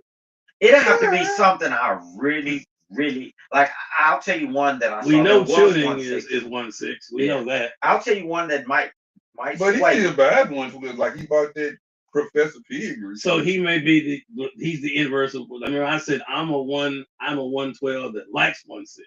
He's a 1/6 that likes certain 112. Yeah. So he's the opposite. But you were saying about No, the one that would probably sway me is they got a Eric Draven the Crow 1/6 figure, and it looks great. And I'm a fan of the Crow, the movie, and of course Brandon Lee. What about Art the Clown? No, Art the Clown. I mean, I wouldn't want a big ass Art the Clown in my house, but you love Art. I mean, I like them, but I'm not like, I would get a Freddy Krueger 1/6 figure before I would get Art. Hey, Art, if you listening, he's playing. Don't Yeah. come after us. It's a joke. He would get Art is petty. No, Art. He would be Art. It would be Art first. Nah. Don't play with Art like that, man. He'll show up on this podcast and kill everybody live. And pour salt on all of. He'll cut Brother Seaberry's arm off and just pour salt and bleach on the stump. We get murdered. All because you said that. And, since he don't talk, he just hold up a piece of paper with the date. Today's podcast pointing at you. I was like, so kill him. He said that. So we got 1/6. We got Jerome. What about you? I think I know Jerome. You're 112. I think. Correct me if I'm wrong, Jerome, but I think you're 112. See, Barry? I just said on 112. Oh, okay. 112, but not a 1/6. I mean, dude, again, I am not a rich man. I am an educator. I honestly just like collecting. If it looks good and detailed, I'm gonna get it. Respect that, Jamel. I appreciate that, man. I think I care more about the characters than detail because I have, particularly when it comes to wrestling, I will buy. Well, WWE. Well, so if but they're WWE trying to be fancy, they don't call them basement work. They just say main event. But I'll buy some main events. So I like Seaberry, I believe him, but I'll tell you this. If all of a sudden tomorrow they announce, hey, in conjunction with Hot Toys, WWE presents the ultimate Great Muta. I guarantee you, Seaberry was like, it's just the only one. That's the only 1/6 figure I have. It's the elite Great Definitive Edition Great Muta. Hey, look right here. Here's the mist effects. I guarantee you, Seabury would have that in his home. Yeah, I'm gonna have that. Yeah, See? Like wrestling wise, if they did a big ass wrestler, Jesus, maybe like Ultimate AJ Warrior, Styles, AJ Styles. RVD, Bret Hart. Those are like my top five. Well, they're in my top five. I think a Bret Hart figure would be nice in Yeah. 1/6 scale. Like I'm a big fan of Bret Hart, so if they did like an ultimate then Mattel can't seem to get Bret Hart's face right. They really can. So I think Sideshow would get it right. Yeah, that would If be somebody more, now somebody made a 1/6 Luger, and this is really a long shot. classic Luger WCW. No, wait, I Lexus said Press. Luger, Lord. I meant Jushin. Liger. Okay. Liger or like, Oh, he look and this phenomenal. is a super rando one, but I love him. If somebody made a 1/6 Cold Scorpio, Oh hell yeah! So that Hell yeah. for those of you that are in this chat, 2 Core Scorpio Didn't he get in probably trouble lately? was before y'all time. I thought he got stabbed someone when he was working as a security guard at a gas station. He said he feared for his life. And that man turned into New Jack. And no, but there's some litigation pending. Did he just say he turned into New Jack? I'm excited for a New Jack figure, which it's coming. Yeah, it's coming. I'm gonna have to get. Now you talk about woke. New Jack was not woke. New Jack was very asleep. New Jack was the man. You didn't mess with New Jack. And very brutal. You did not play with New Jack when he hit out. You didn't play with New Jack. That wasn't somebody you played with. Any of you all excited to see the Street Fighter movie? I haven't seen another trailer lately, so I'm gonna probably watch it. Well, no, hold up though. No. There's one person to be. I'm ready what Jerome said. He talking to Dennis. Now what? What did he say? He said art under the table there right now. Because you said that. He said art under the table. Waiting to kill us because of you, right? Oh, okay, well, get your child first, man. I'll be gone. You know what? There's one individual that may keep me from seeing the Street Fighter movie yet. Oh boy. That is Roman Reigns. No. Okay. Sir. Andrew Pitt. Andrew Is that Schultz. the guy playing Dan? Yes. Okay. Because sir, I acknowledge my tribal chief still. No, I just thought I thought you just would not be able to see him as Akuma. Because when you look at Roman Reigns, you see Roman Reigns, No, unless he kind of. Because I loved him in that Hobbs and Shaw. Oh yeah, well he was playing. Random. No. Andrew Schultz, man, because the way that man went on and on talking about if he was in jail, he'd violate Kendrick Lamar. I'm like, nah, brother. No, sir. Maybe he'll. I mean, I don't know how to feel about the movie. Just wish with wait a minute. I did Hot Toys back 10 years or so. They're gorgeous, but it's the way of life. I'm 112 now. You know what? I agree, Jerome. It is. But I guess if there's a term I could use, I have a blended family. Yeah. So I don't. I can't do exclusively either. But I would say the majority the majority of the figures would be 112. The majority would be 112. I mean, don't get me wrong. I've seen like Justin's collection, an amazing YouTube channel, but there's no way I could have DTOS with hundreds of Hot Toys and no. And if you can, no disrespect, if you can do that, go for it. But that's not me. I'm not able to do that. But I think a blended family does work because, I mean, how do you say no to that? Like, just how do you say no to that? Like, look at that Dr. Doom. Like, that Dr. Doom. Like, how do you say no to that, Des? Look at that Dr. Doom. Like, really look at it. Like, how do you say that thing? I like the fact that, see, that's another thing, I don't collect MCU anything. So I really don't collect movie figures too much. But if they were to come out with a really good 1/6, I already said the Crow. But that's not Robert Blade. If they come out with a 1/6 Blade that looks really good, I think they got some some Well, they knockoffs. have the actual. Well, Yeah, so there are some third parties that are doing third them. party stuff. I ain't There saying are some. knockoffs, third Well, I know what you parties. meant. There are Yeah, some that do them, but then the one from Deadpool, Sideshow's doing that one, yeah. and it does look exactly like he And, did in the and and movie. that was my first Mesco figure, the Mesco Blade. That was my first one. So it can happen. It just depends on And, the character. and now that's the comic. That's not Yeah, Robert Downey. yeah, That's Doctor Doom from the comic right there. yeah. That's why I said. And that it's Excuse me. hard. I'm like, how do you say no to that? You see $300 on your. I Talk mean, well, about it. yeah. I mean, but I'm speaking from a collector standpoint. How do you look at that and just say no about it? It's hard. I mean, they have a thing that's. I mean, you guys heard me talk about shelf presence. They have a shelf presence to them, and the shelf presence really matters. I mean, Brother Seabury, before y'all came on, he saw this a long time ago, and was just like, man, that is incredible, and it is. I mean, that's like, look at that. That man has magnetized the entire podcast. Like, how do you got something that looks like that? When It's hard. I told you when I see it, man, I'm instantly taken back to watching the original version of X-Men animated series and him saying lines like heroic fools. Charles, how long will you protect these humans? I mean, I can't say so. And I have figures that that aren't really per se 1/6 like General Slaughter and Vermin. Those that are just large that for no reason that just fit in the weird places. They're an odd size. They're giants, but I do like the larger figures. I mean, I can't lie and say I don't, but I think in collecting there's a place for everything. It just depends on what your taste is. I think a blended approach works for me. It may not work for other people. Some people got to do, excuse me, one size or the other.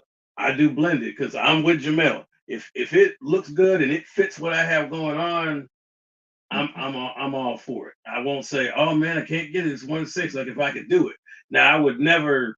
I could never ball like tuning who got everybody hooked on that stuff. I could never do that and have a bunch of them. But I think there's room for some. That's just me. And Art the Clown, if you are listening, Dez was lying. I'll personally put an Art the Clown 1/6 scale in his house. I will personally do it. I will make sure it gets shipped to Dez's home address. So that way when Art rolls up and he comes in there, you're like, yo, and Art sees that and he's like,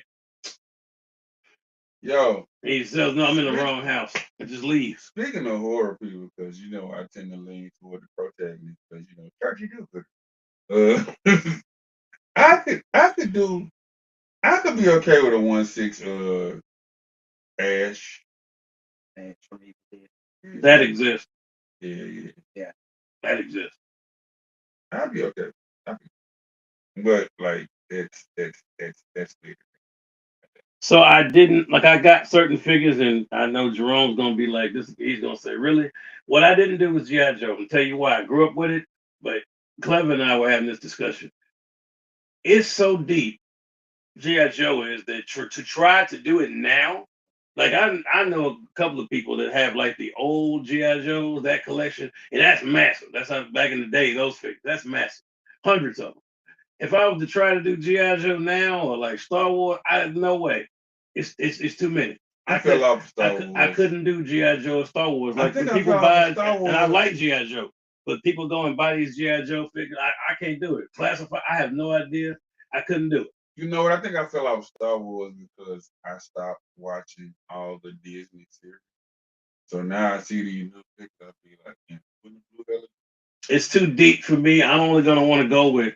I'm gonna want to track down Cobra Commander. I'm gonna want to track down Destro. I'm gonna want to track down Serpentor, Oh, I cherry Baroness, picked my and classifieds. that would be it. Like I said, the last classified I bought, and she was the first one in a long time. They had Jinx at DD discounts. I think you posted the picture, and I was like, oh, Jinx is there for a very low price. I must acquire her. So see, these guys have done it. They've done it. I've never done. I couldn't do GI Joe right now. It's too deep for me to attempt to jump into it because there's too many characters. I would only want the certain ones. Mhm. It's almost like Transformers. I cherry pick them. as a whole. But I don't. It would be like I just wouldn't want to go down that rabbit hole because I just know it's too deep. If that makes sense. Oh no, I get It's it. too many GI Joes right now, and I was like, I could not attempt to. I've been go afraid down there. I've been afraid to like start man. Like a lot of them Super 7 Ultimates be looking good, but I'm like, man, I ain't trying to spend money like that, man. I did the what was the I think Joaquin was who I was talking to about this. They have fan editions now, like, and they're more expensive. It seems like Yeah. I have the older Ultimates, so I have like, and I grew up with Silverhawks and Thundercats, so that's why you see I love the Monster figures. I do. I think he is a boss, 100%. And if you're asking me to pick between those two franchises, I'm gonna pick Monster over Mumra every day. Well, yeah, because Mumra had clear drawbacks. Well, it wasn't so much that Mumra was not the kind of dude that If was the gonna. dude saw his reflection, he was done. I mean, yes, that's true. But if you didn't show me his reflection, I mean, my issue with Mumra was that Mumra is good if the odds are in his favor, which he's going to try to. He's going to try to ensure that. So if you get whooped and beat down, oh yeah, he shows up with Slive and them then. Only GI Joes I have are Snake Eyes and Storm Shadow. I remember them names too. Yeah, I mean those are popular, and both of them are from the same ninja clan, Arashikage. See, look at that. See, only here do you get that kind of knowledge. when Mumra would show up, it's the odds got to be in his favor. Of course. Whereas I saw Monstar roll up to the Silverhawks by himself and just told them to come outside. Like that is just wild to me that he said, Monstar come out here and run the fade. And think about it, the Silverhawks, there's probably a good 7 or 8 of them in there. And he told them, come outside. I got my boys on the way. I don't know when they're gonna get here, but I'm here right now, and I want all of you Silverhawks come out here now, you punk asses, and run the fade with me, just me. And they came out there, and they were losing to just him. Oh, Monstar is Tupac in 1996.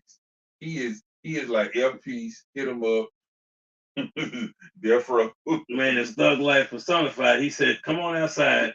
I need all of you. Your leader. I need all of y'all to even the ones of y'all that's not that good. I want y'all last. I don't even want y'all out here first. Normally, y'all gonna send out the punks and I beat them up, and then I want the strongest. I want all y'all out. Copper Kid too? He beat up everybody that came outside that ran the fade with him. He said, "Come on outside," and I thought to myself, I said, "This dude can't be serious." He rolls up on a mechanical squid. It just rolls up right there in front of I forgot what it's called. It wasn't Cat Slayer, it was something else. But he rolls up there and says, like, I know y'all are in there. And I know y'all can hear me. Come on out here and run this fade. And I was like, my favorite. I said, y'all not related to like the kid. And they ran out there and just got beat up. And it was like, I don't know, it was almost like the first time Wily Kid and Wily Cat rolled up on Mumra. You saw how bad that went. I don't remember. He beat the brakes off them. I would imagine though. He beat the brakes off them because they were trying to help Lionel, and because he made fun of them the same way as he did them. They showed up. He said, more Cubs." Because that pissed Lionel off to the highest level of piss dude. I'm the Lord of the Thundercats. You're a Cub, and he just got the reflection. You got to be honest. It was nothing but luck. If he hadn't he held it, because you remember that, don't you? When they first met, the very first, he was beating the brakes off Lionel, had him all the way down on the ground. And he just so happened to do this, like have the sword, and he saw his reflection. Had that not happened, the Thundercats would have been over in episode 1. They would have Panthro would have been like, yo, Panthro, you up next, man. Lionel, he ain't with us no more. Because it would have been over with. Right? But he saw his reflection, and even Lionel didn't know at first what happened. He just and flew away. He was like, that reminds me of Harlem Nights and Richard Pryor talking to Eddie Murphy about how Delary beat him down. He was like, "She whooped your ass, and if you hadn't shot her, she still whooping your ass." see, y'all know this. Have I got? I'm gonna ask y'all a question because I think I got a couple of y'all in here. Lim McCall, I think T. Lanier. Is there a couple of y'all that are wrestling fans in here? Are y'all in here? Because I'm about to ask y'all a question. I'm gonna ask y'all a real good question. Who else are there? Huh? Us or them? Oh, I'm asking both. I know y'all. I mean, I know Brother Seaberry, obviously, and I'm sure you're a wrestling fan. And I'm gonna ask y'all a question.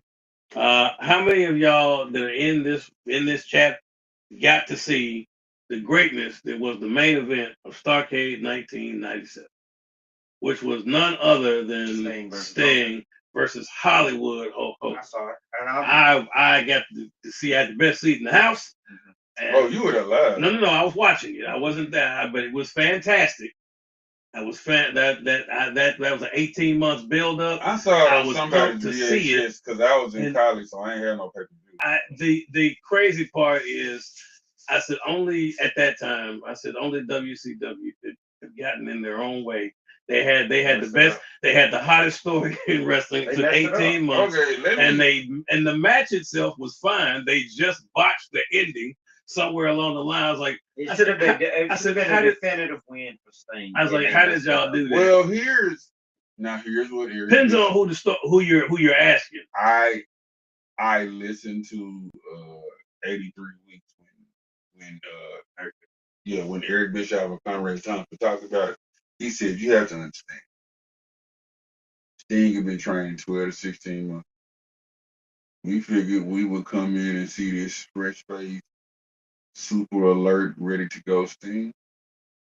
But I think Sting was having some stuff in his personal life. And they were like, they just didn't see it. Like they didn't see the light in Sting's eyes they were looking for. So they were like, okay, we're gonna do this fast count finish. But then what was his name? Nick Patrick. Yeah, but then Nick Patrick. He counted a standard count. Yeah. They said it was a fast count. It wasn't. Watch it back. It was not a fast count. And you know. And I don't know who didn't get the message because he clearly counted. He clearly counted standard speed. Why Sting did not kick out? But I agree with Dez. It should have just been Sting pinning Hogan clean. And I actually gave him one of the books.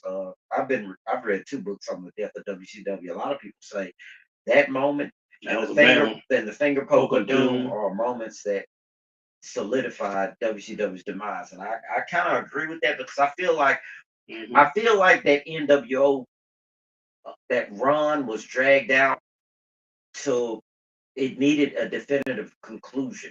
And that conclusion was Sting finally shutting down Hollywood Hogan. No gimmicks, no overbooked nonsense. No overbooked nonsense, and they didn't do it. And then they kept running with the NWO and splitting them off, and they had Wolfpack, and then they had Silver and White or whatever the version with Brett and I'll give you the book. And I didn't buy merch. I didn't buy merch until Wolfpack. Because man, I was working at a Walmart this summer and they was selling it at Wolfpack, and I walked in every day going to clock in and saw this shirt. They had 75 dudes in there, and that was a problem. Well, yeah. The NWO, they had 75 dudes in there. I said it. Way too many dudes was in the NWO at one time, and that ended up being a problem. They probably should never have gotten past 5, maybe 7. Would have been enough. That like once you got past like 7, it got ridiculous because you had, I mean, God bless them, but you had they had Dusty Rhodes was a member of I was like, man, y'all got everybody in here, man. I think at one point my cat at the time was a member, so everybody was in. Yeah, man, God rest Virgil's soul. I don't know what his purpose in the NWO was. I really don't know. I was like, you got the $1 Million Man. I was like, everybody can't be in it. Everybody can't be for the more important members of the NWO. Well, they said that they got. I'm trying to think what wrestler it was. Said, man, a lot of us wanted to join, man, because we were just getting beat up all the time. So either you joined or they were really beating you up. It was like a real gang going around. And they were coming out just beating people up. I love Rey Mysterio. I mean, Kevin Nash, that man like a lawn dart. I feel like the NWO when they first hit, the 3-man group was good. I wouldn't have had an issue with them going to maybe 7, but that would have been like the most. I think 3 was great. You could have done 5 if you wanted to, but it's like everybody like. And then I was like, wait a minute now, y'all need the giant to oppose him. He don't need to join the group. You need him on this side to oppose him. Because you already got, I mean, at that point, you got Kevin Nash is huge and Jack. You got, why are we getting now? It feels like the power's going like too much. Although I will say his purpose was to eat finishes. That's wrong, Taylor. There. What are you Although talking about? he's my version. Oh yeah, Although Vincent. Vincent, although Vincent slash Vincent. version. I don't know if y'all get that promo. Vincent. Although I think When he went against Stevie Gray, one of the worst matches I've ever seen. see, Vincent versus Stevie Gray for control over the B team. oh my God, the B team in the And they had a Harlem Street fight on, I believe it might have been sold out. That's terrible. It was the NWO pay per view. That was some memories. But you can't have, although I will say that I absolutely do believe, like I know at one point in listening to Eric Bischoff, and they talked about what the plan would be and having Sting initially, but it, to me, if I'm being honest, like in terms of what revitalized his career, I think it was that the NWO did wonders for Hulk Hogan's career at that time because he needed to change. He really did. He needed it because he had not been. People said he had been had said, well, he hadn't been a heel. He absolutely had been a heel. That's how he started. Yeah. But we was back in the Sterling Golden days. But so he was like I told you, go watch Rocky. When you saw Rocky 3, he was already at that time. He was a bad guy. He was a heel. But also mid to late '95, Bloom was off the Hulkmania road. Mm-hmm. It was like the thing is they weren't caring. And you know what? And I give a lot of respect to Jim Cornette. I do like Jim Cornette. He tells the truth most times. And Jim Cornette says, "How can I miss you if you don't go away?" And he's correct in that. So you needed this change was fantastic for Hulk Hogan. It was the best thing he could have done at that time. And when I tell you that run he went on, like that first year, oh man, did Hulk Hogan sell some merchandise? Like he showed up, they were booing him out of the building. You couldn't even imagine the heat Hulk Hogan had. It was crazy, he needed it. What is this? NWA made $20 t-shirts cool. Every week they had a new variant. Yeah, the NWO was sold a lot of, and those commercials, like the commercials were amazing. The greatest one, the preceding announcement has been paid for by the New World Order. Like those commercials, there's vignettes they did, those were incredible. My favorite is the Conan and Kevin Nash one when Conan is like, "Hey, yo, kid, why can't I get a shirt?" Well, because you're not big and sexy. Like, oh. I mean, I remember watching one right before the Giant. This was right before Hog Wild, and that's when Hogan was wrestling the Giant and got the belt, and he said, "You know what, Giant? The door I opened for you, but you couldn't fit through it. You're too big." And he said, before Hollywood Hogan did this, no matter what you could have had, no matter being the champion, no matter what you would have done, you'd have never been cool, brother. I was like, that's when you hear, Scott Hall. The only thing that makes you remotely cool is that big gold belt that we're going to be taking back.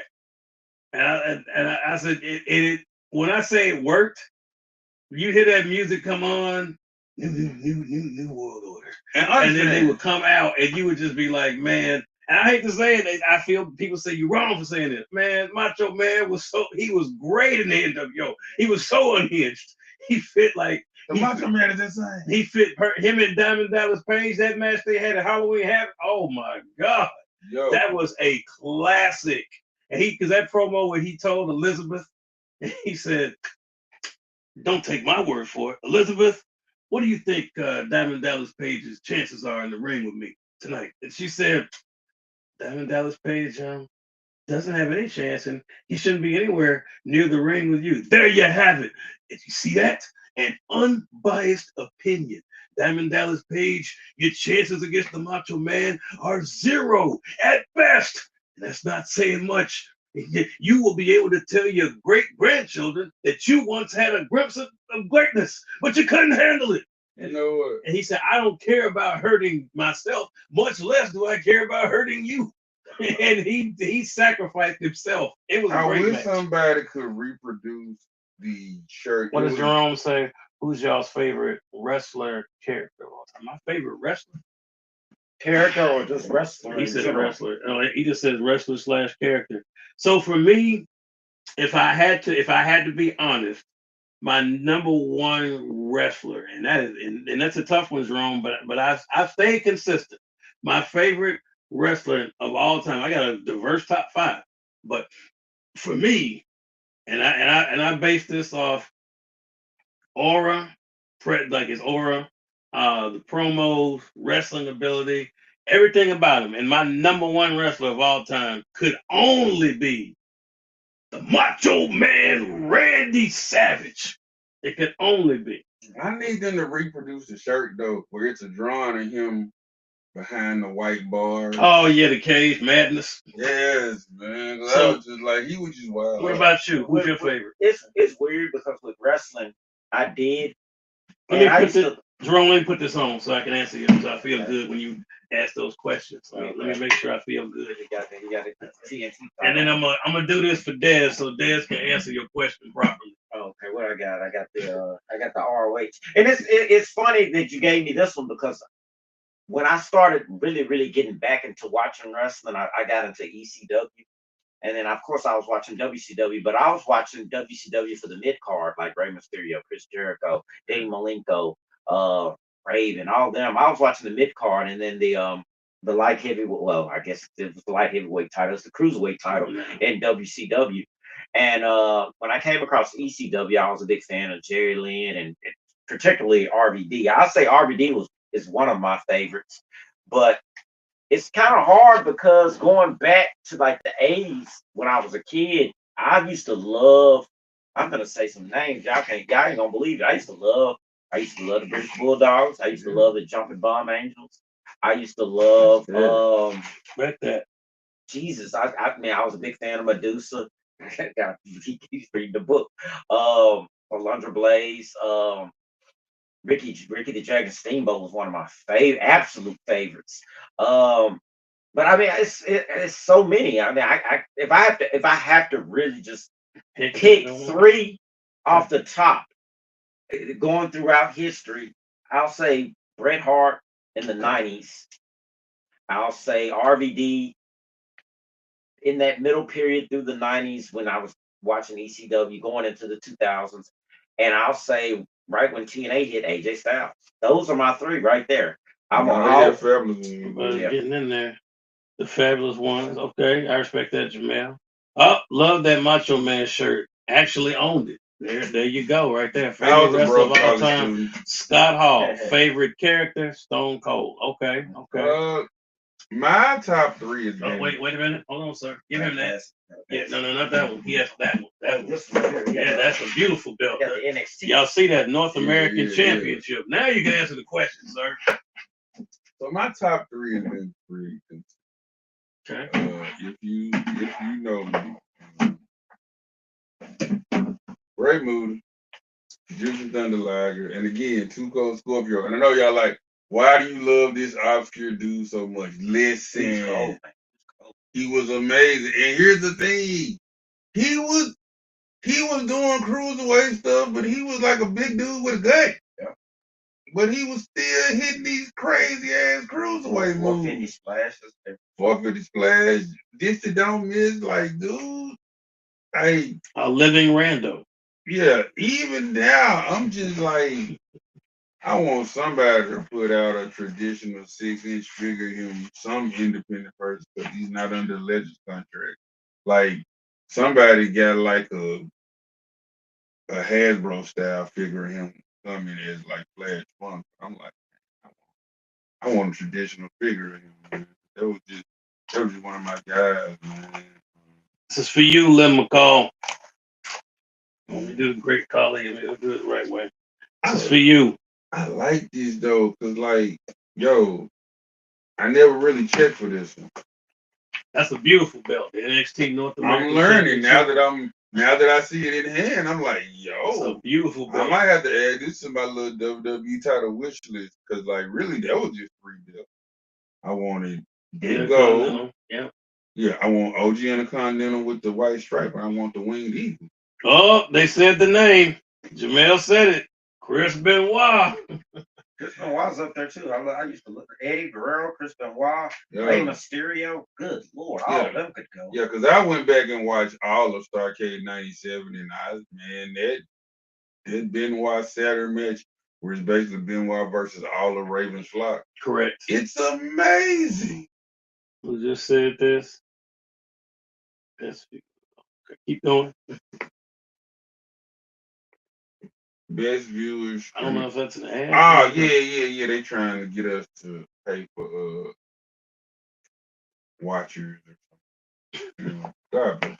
God bless you. Yeah, man. You know what? And it's funny. The first time I saw Chris Benoit was in WCW, and he fought Too Cold Scorpio.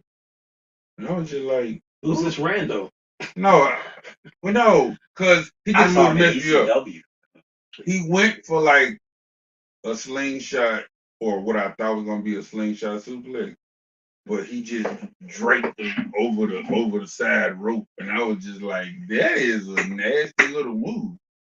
And then a few years later, he like got a hold. Yeah, we all hold. Yeah, he like would he would resurface in WCW as part of Sonny Ono's faction. Dean Malenko. Okay. Yeah. Man of 1,000 holes. Oh, that's a good one. The Viper, Randy Orton. Lord have mercy. Yes, so Randy Orton. You know what, man? I feel so bad for Dean in WWF because, like, they didn't do it. Yeah, they wasn't. Yeah, he didn't get the. He needed a man. Oh, he's doing it. Right. Wait, if y'all, so those of you, wait a minute. You want to take a screenshot for those of you, right? In the words of Edge, for the benefit of those with flash photography, that y'all get a picture of all of us holding these belts together.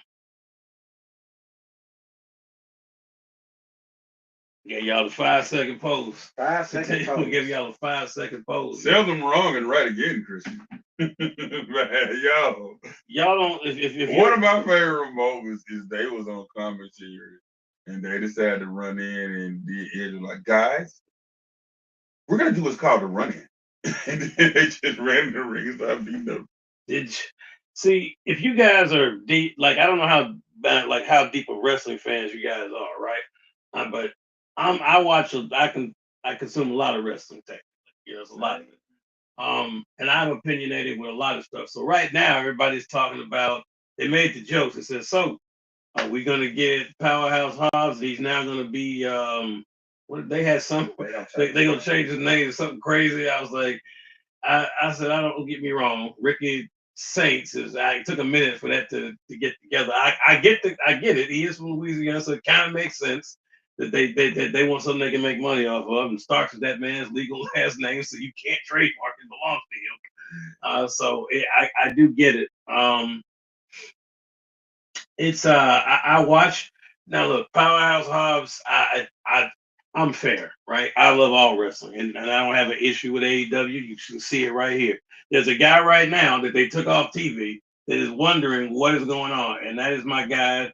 His real name is Miro, who actually is responsible for this design of this championship came from Miro, right? And he's back as Rusev, and there was a start of a push, and then all of a sudden, just taking off. And so, Winged Eagle and White, I see are legends of the title world. Own them both. Man, okay, Teelan there. Those are legends. Those are great belts. White Strap, IC, and the Winged Eagle. You know what's up? He does. I don't know if they're going to have people jumping back and forth from brands. That's going to happen. You're going to have some people you feel should be pushed more than others. I don't understand the Miro thing. I don't get it. I don't understand. It's weird how, and don't get me wrong, every company, when you have so many wrestlers, you can't push everybody. I get it at the same time. But that man he's white hot. That man is too talented, and I don't understand why in the world you brought the man back for the whole purpose of essentially doing nothing with him. You started out, and then you really did nothing with him. And I don't get me wrong, I get it. You know, I know that Aleister Black is married to Zelina Vega and he's back there. But anyone that's going to tell me that right now he's doing better than he was with the House of Black is crazy. He was definitely more over doing more. You saw him every week on television. Sometimes I don't even see him. But he was when he was with House of Black, you saw them. They did pay-per-views, you saw them on television. And now I don't see Aleister Black, and I'm like, I was like, the WWE is huge. So going there, there's only room for so many. I get it at the top, but you got the competition is so stiff. There's so many divisions now. They won't push. There's certain people so they won't push Rusev. What they've done to LA Knight is criminal. Yeah, that's good. Like that's crazy. Like this dude, if you ever wanted to see a dude that had nothing to do with you, he got himself over like huge. And they've had three particular times. I can name, there's probably more, but there's three particular moments I can think of where everything about that man, if they're listening to the fans, said it. They were over in London and Money in the Bank, and that crowd was white hot. Everybody in that arena was ready for LA Knight to take that briefcase, and it didn't happen. And I was like, why in the world y'all? And then you make bad decisions. I love Roman Reigns, I do. When you put LA Knight with him, I'm like, y'all know that y'all putting LA Knight in a bad situation because you guys know that he's probably not going to win this. So I'm like, why would you do it? Because you're going to overbook it. There's going to be shenanigans, and I get it. That keeps, in a sense, we'll go strong because we had a run in, but it doesn't make any sense. When I say I don't get it, I don't get it. Great names, gentlemen. Okay, and yeah, that's your favorite. I meant total package. Gotcha. No pun intended. Like Luger. Hey, have you seen? But they just Unreal season 2. I intentionally had kind of stayed away. Like I'm one of the old school guys, and I know that kayfabe. I'm not. It's still real to me. Damn, that's not me. I mean, I'm kind of him, but I'm kind of him, and I'm like, I only want so much of the curtain pulled back. I don't want you to pull it completely in front of me. But I'm saying, so I haven't watched it. But they fumbled. But he kind of committed a big botch at Money in the Bank, and I'm like, maybe they've had chances before that. They maintain there's no heat. That man's been over. Like that LA Knight you should have been done something with him. Like right now, there's people on just like I love Powerhouse Hobbs, and I think AEW fumble. I do. I mean, they offered him a nice contract, big to stay, but when he had his moment, when he had turned and the Book of Hobbs was a thing, like he was the only that was very much similar to our run you might remember when Mark Henry did House of Pain. When he became Mark Henry and said everybody's going in the Hall of Pain. Remember that? Yeah. When he was over like that, that was his time. And it's the same thing with Powerhouse Hobbs. He had his time. AEW didn't. I'm like, Tony, you'll put him there, but you didn't. That was his time when he was doing the Book of Hobbs. It was similar to the Hall of Pain. You supposed to have ran with it. I mean, Powerhouse Hobbs had everything that you needed. He is decent. He's not like he can't talk. He's decent on the mic. He has the look, like the physique. He can wrestle. Like what? I don't like Tony. And I don't get me wrong. And I can't say it's. And I don't. And people say, well, was it because you? It's not. I don't think Tony Khan has an issue with booking black talent. Clearly, I don't think that's what it is. We had Swerve, who needed his moment, deserved it. I'm not saying that, right? But there was a time before where Hobbs deserved it and he didn't get it. And I get it. You can only like book but so many people at a time. And I do. I completely understand it. But and I'm not a promoter. But it's hard for me to understand it with WWE because like they have an embarrassment of riches. So WWE has too many. But also hell, if all else, ship them to Mexico. If you ain't got nothing to do, they got AAA. Put them in AAA. But are those audiences like? And I don't know because I haven't watched the AAA. I haven't watched the AAA show. Are those audiences gonna be receptive of that, or are they gonna be more looking for the Pentas, the Dragon Lees? They got Omos down there. He seems to be doing okay. I'm like, hey man, maybe it could work.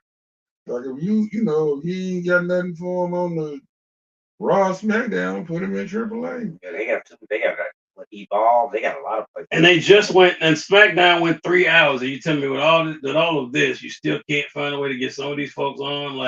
That's crazy. Like I don't think, and I don't know, and I guess Zack Ryder did it. I mean, Matt Cardona did it for his wife, but I don't necessarily. That's my biggest worry. I don't like why. I do not think he should have signed with them like that. I don't, because he worked so hard to build up who he is. People, he came back. That segment of the audience, for once, didn't look at him as Zack Ryder. They knew him as Matt Cardona, which is why now he's going by his name. He built that name up for years, and everybody knew who he was, and now he's Matt Cardona, and now he's just another guy that's, are you just gonna have him in there and not let him win? Like it didn't make sense for Matt, to me, for him to do that. It didn't. And they're doing this 50-50 crap to where he beat Kid Wilson his first night back on the, officially back on the roster. Mm-hmm. But then he lost to Trick Williams Friday, and his Kid Williams is walking down and has a brief little stare down with a Trick. Then he just starts beating the crap out of Matt Cardona, and I'm just like, what is the story? And you've got Trick coming up, and I love Trick Williams, but if you got all this talent that's coming up, what are you gonna do with the guys you're already not pushing? It's like it's so many of them that it's hard. It really truly is hard. We have two main events like companies, right? Between, if you think of AEW, WWE, and there's only so much room for every single wrestler to be on there. And I get that, but it's difficult. Some of them are in better positions than others, right? Like I won't lie. Like, they made the decision. I don't think Rusev made. I don't think he did. I don't think he made the right decision since he came back. Because I can't. I mean, I told people at least he had a championship run with this title. At least he had a run. He's been back. I don't think he's anywhere near winning a championship there. I don't think he is. I don't think Aleister Black made. I don't think he's. Like, I get if he's just there for his wife, fantastic. But he was part of a faction that was over. House of Black was all the way over. I've never understood the booking with Rusev because they don't book him. No, but you remember in his first WWE run, that man was white hot. They're going to send him to NXT, and some might go to TNA. I heard, man. But I'm saying, you remember Rusev Day? That was organic and got over, and they did not appreciate that. I don't understand it. Why are you mad at people for getting over? They held that against him for some strange reason. Because they did Matt Cardona like that when Zack Ryder first got over the Internet Championship. It's like, so you're punishing them for getting over. That's crazy. Like Matt Card, like I don't know that Rusev. I don't think Rusev made the right decision. I don't. I mean, I think, like, when he first got here, you kind of. The first thing I kept thinking, saying to myself when I watched, I said, when is the shoe gonna drop? Because if they didn't push this man before, like, I highly doubt. And what's wild, Jamel, if you saw him wrestle recently, if you saw him in AEW, he's doing some of what he was when he was Miro. He's doing some of it. Like, that's really more akin to what he's like. And he's trying, and obviously he can't, he could technically say Miro if he wanted, it's his name. But that persona is what he's trying to bring back, and that persona worked. It was over in AEW, and I think it would get over in WWE. It's brutal, it's violent, it's hard hitting.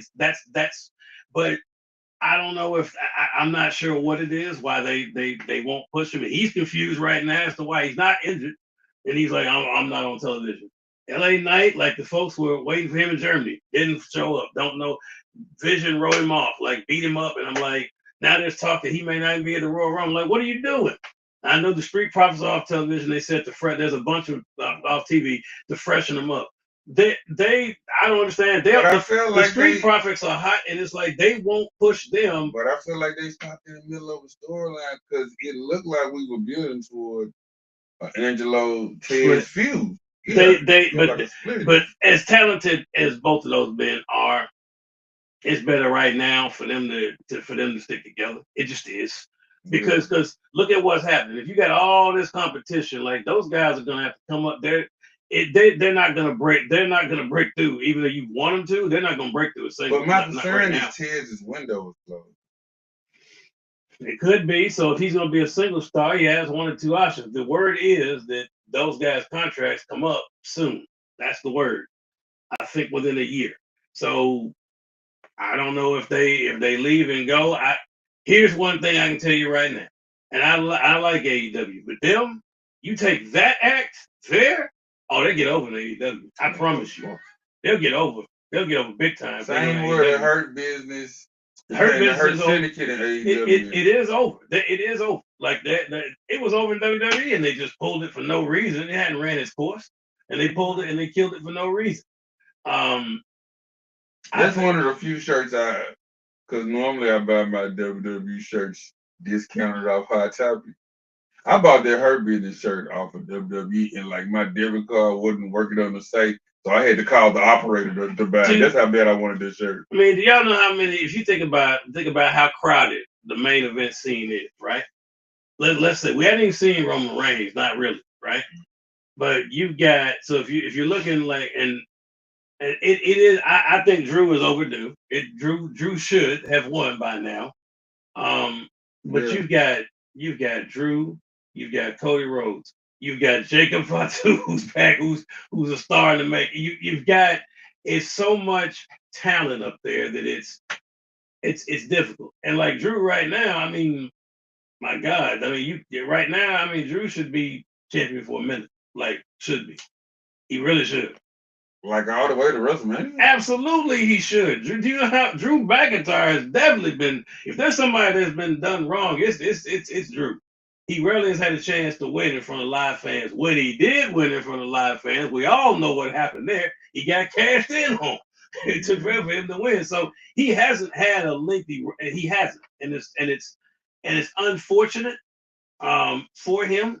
So I think about how many times like there was speculation before this. Like I said, is he really gonna win? How many you think about it? Think about it. Cody Rhodes beating that man in three straight pay-per-view. Like I was like, it was to the point I was like, if he don't win this, if he don't win Really, this, I got sick of them fighting. if he don't win now, like he'll never be champion if he doesn't win now. So he does, and it's like and I don't know. Yeah, he has to be champion for a minute for it to mean something. He can't just lose. Drew can't go back and let's say before WrestleMania, certainly not. No, he certainly can't lose. He shouldn't. I mean, I get it that there's a lot of competition, but he absolutely shouldn't. Um, I think that the Street Profits when they come back, I don't know what they're gonna do with them. I really don't know. There's certain wrestlers where I'm begging these promoters to figure it out. Tony Khan, I love you to death, but I need you to figure out this Britt Baker thing. I need you to figure that out. I really need you to figure. Where's she been? She's there, but there's all this speculation. Her contract's not up until next year. Now. Her contract's not up yet. I haven't seen her on TV since.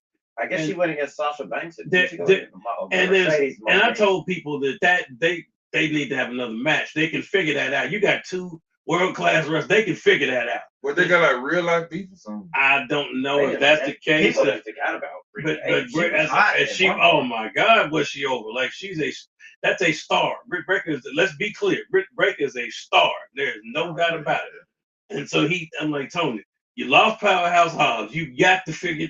You got to figure this out. You're signing some good talent. I'm not saying you're not, but you got to figure that. Wasn't she beat with MJF backstage? That happened with an incident with Alicia, which is now MJF's wife. Yeah.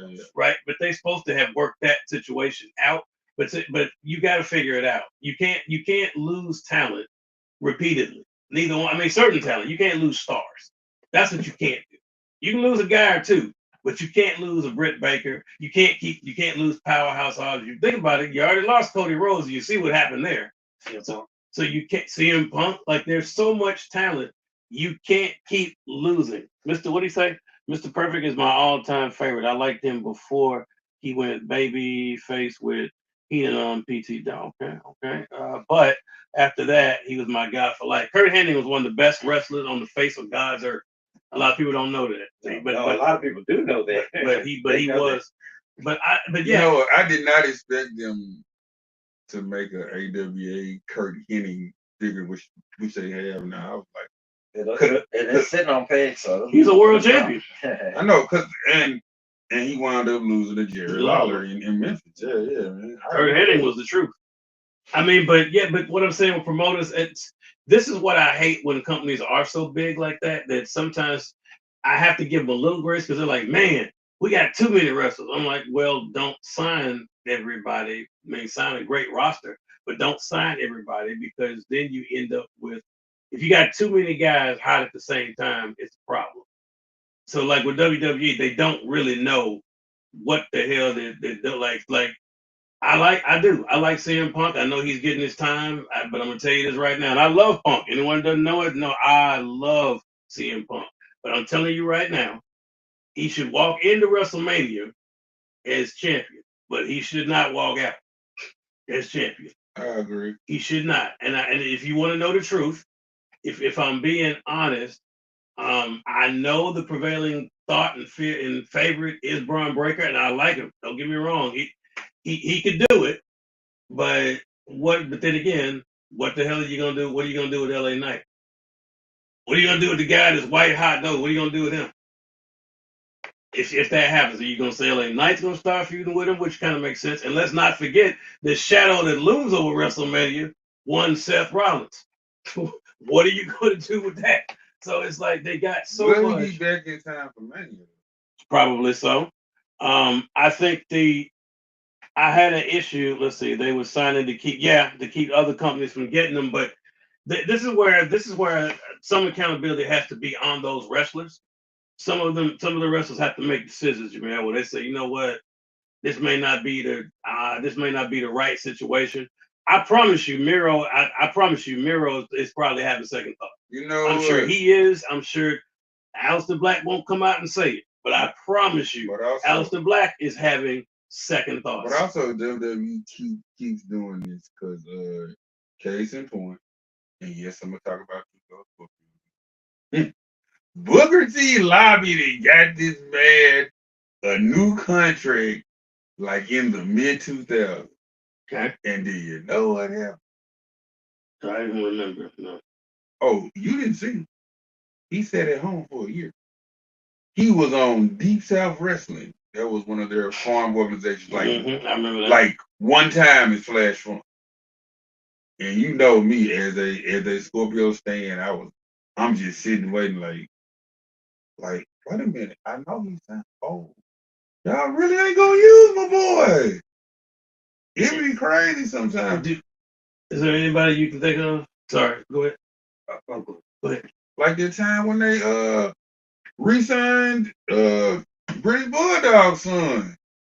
D.H. Smith. Yeah. D.H. Smith that pretty much did nothing with him. I was like, what are we doing? Tyson Kidd got hurt and just stopped pushing him as well. Does that make sense? What I'm saying, as far as but I'm talking about after having that. too much talent, like there's a we can always say there's a wrestler that's not being pushed, but there's an abundance right now of people that should be pushed that aren't. Me and my friend would say that all the time. We'll say, okay, AEW started to get too much talent. Okay, WWE, they started to get some of and at one point WWE was letting go of that talent, and then they started signing that talent back. Like you said, Aleister Black, Miro, all of them went back, but I think a lot of them were leaving because of Vince, and then they started coming back when Triple H was over creative and stuff like that. Mm-hmm. So, yeah, you could definitely. That's why it's always good to have some type of more than one competition. I wish there was a. I mean, I guess TNA is sort of like a third, but it's so aligned with WWE. Mm-hmm. But basically, they are extra WWE developmental. Because, like, I mean, did you agree with those names I gave you? Those are like the names of people that like the Street Profits are off right now. They said just to freshen them up. I'm like, they freshen them up. You don't need to change them. The way they were was working. What are you changing about? What can WWE do to the Street Profits that possibly could change? That's going to make them any better than what they are. They're over with their catchphrases. They're already over. But I was hoping that they would give them a true heel turn. The Street Profits aren't. The Street Profits aren't going to be. They aren't. I gotta get that The Street Profits aren't going to be. Which That's one? RVD. Oh, right there on the right. That's the fire They're, RVD. they're not gonna boo the Street Profits. That's right. They're just not. They're not gonna boo the Street Profits. They just aren't. I mean, think about what they had them do. They had them beat up like Rey Mysterio. They had them beat up people, and it didn't make a difference. They're not gonna boo. They want. There's certain people that they see like the Street Profits are what they are. They're great, but they are when they let them just be themselves. The Street Profits were over. You don't need to change. There's nothing to tweak. There's nothing to change. And I it's didn't like think you, the Street Profits were in the Ricky Steamboat spot. man, Who is that? babyface for that. But there's some people that you can switch up and go, but not. I don't think Street Profits don't fall into that. Not them. They're too popular of an act. Like, and they don't know what they don't know what to do with them. They got an embarrassment of riches. You got the Motor City Machine Guns. I mean, That one hurts me because I love them dudes. they're great. I mean, why in the world would why else if you think about it? I mean, Tommaso Ciampa's not retired. He's already he's already filed trademarks. He's just leaving WWE because here's why. They're not gonna do anything with DIY. He's aware of it. They're not gonna let him be one of the greatest NXT champions they've ever had. They're not gonna let him have a singles run. So Tommaso, if you're Tommaso Ciampa, do I want to keep sitting here when you're not gonna push me in a tag team that I probably don't want to be in? He feels like here's the ceiling right here. Also, he feels like he's in his last decade. Which he probably is. So he's like, no, I'll go do something. I'll go do something else. I'll go somewhere else. I'll do indies. And that's crazy to me because yes, he was amazing. Him and Johnny Gargano. DIY was great. That feud of the year, that was fantastic. But also, this is more of a Gargano thing. But damn it, his little family faction in NXT, the way was good. Man, that was awesome. And as much as I do like Vince, I give him some flack, because he was gonna make some crazy decisions. Because here they sat, you had one of the hottest acts ever. The Undisputed Era was the hottest thing in 22. There wasn't anything hotter than the Undisputed Era. What did Vince McMahon say? Yeah, just give me the Adam Cole guy. I'm gonna make him Keith Lee's manager. Remember, Triple H is running at that time, running the Black and Gold. He's like, "Are you crazy? You know this guy's an NXT champion. Like this guy's been the first North American champion. He's over. Catchphrase machine, heel, and they love him. Like and they love the Undisputed Era when they had all the gold. Oh my god! And you're gonna tell me that I'm gonna break that group up. The hottest thing in wrestling at the time. I'm gonna break that group up and make this. And I love Keith Lee. But you're gonna break them up and say, "Hey, I just want you to be Keith Lee's manager." I'm like, "Are you aware this is a two-time? Are you looking at the same dude that like?" And I was like, "This was probably judging him purely on his size." But Triple H knows how to, and Black and Gold knew how to book and accentuate them. That Undisputed Era, you never had any issue with them when they were in NXT, did you? No. You never worried about Ciampa's size. I mean, he's cut. But you never worried about Ciampa's size when he was a champion, did you? Or Johnny Gargano, you didn't worry about him because they knew how to book them. And that's my issue. I got a question. I gotta get out of here. Okay. I can't drive already as it is. Let me ask you. Go ahead. Let me ask you one question. Go ahead. Before I uncrash the party. All right. Are you going to Raw? February 16th. I think it's the 16th. I haven't gotten tickets yet. I don't know because they're so pricey. Yeah. I think they've gotten pricier with TKO, right? Am I not mistaken?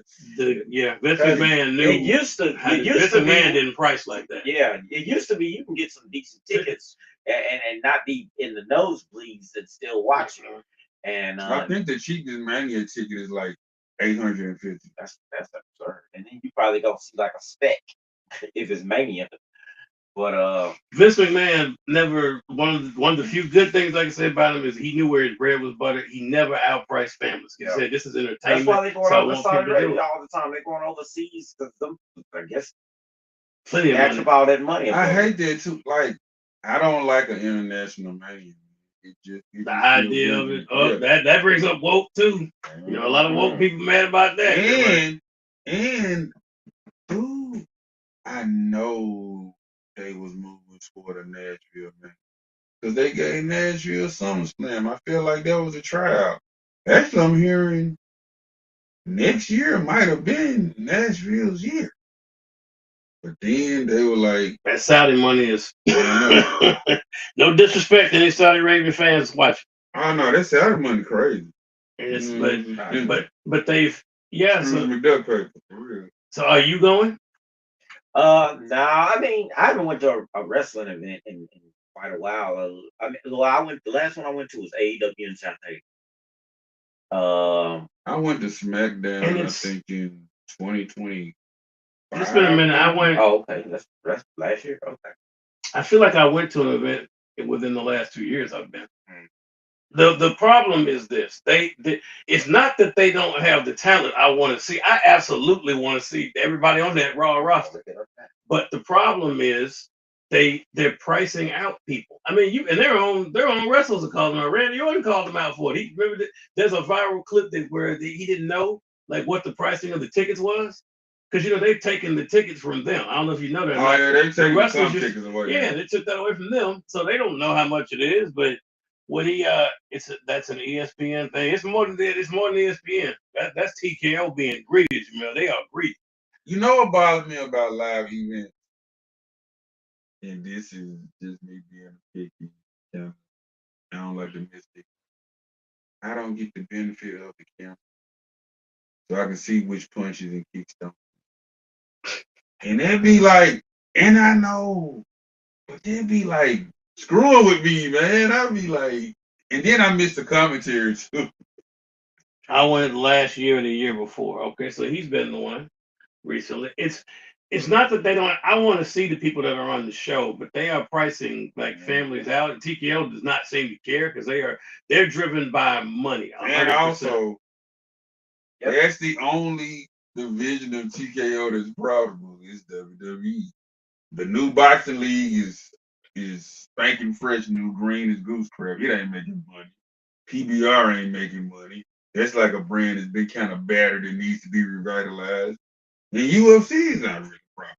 So like WWE is the rising tide lifting four boats, counting WWE. They need to. It's So the rumor is, and I don't know. 2024. Last one I went to. 2024. The rumor is that they're eyeing that WWE may be for sale. The only problem I would say is I know that the Saudi government wants to buy them very badly, and I would not. I would hope to death. And this sounds bad to say, but it's the truth.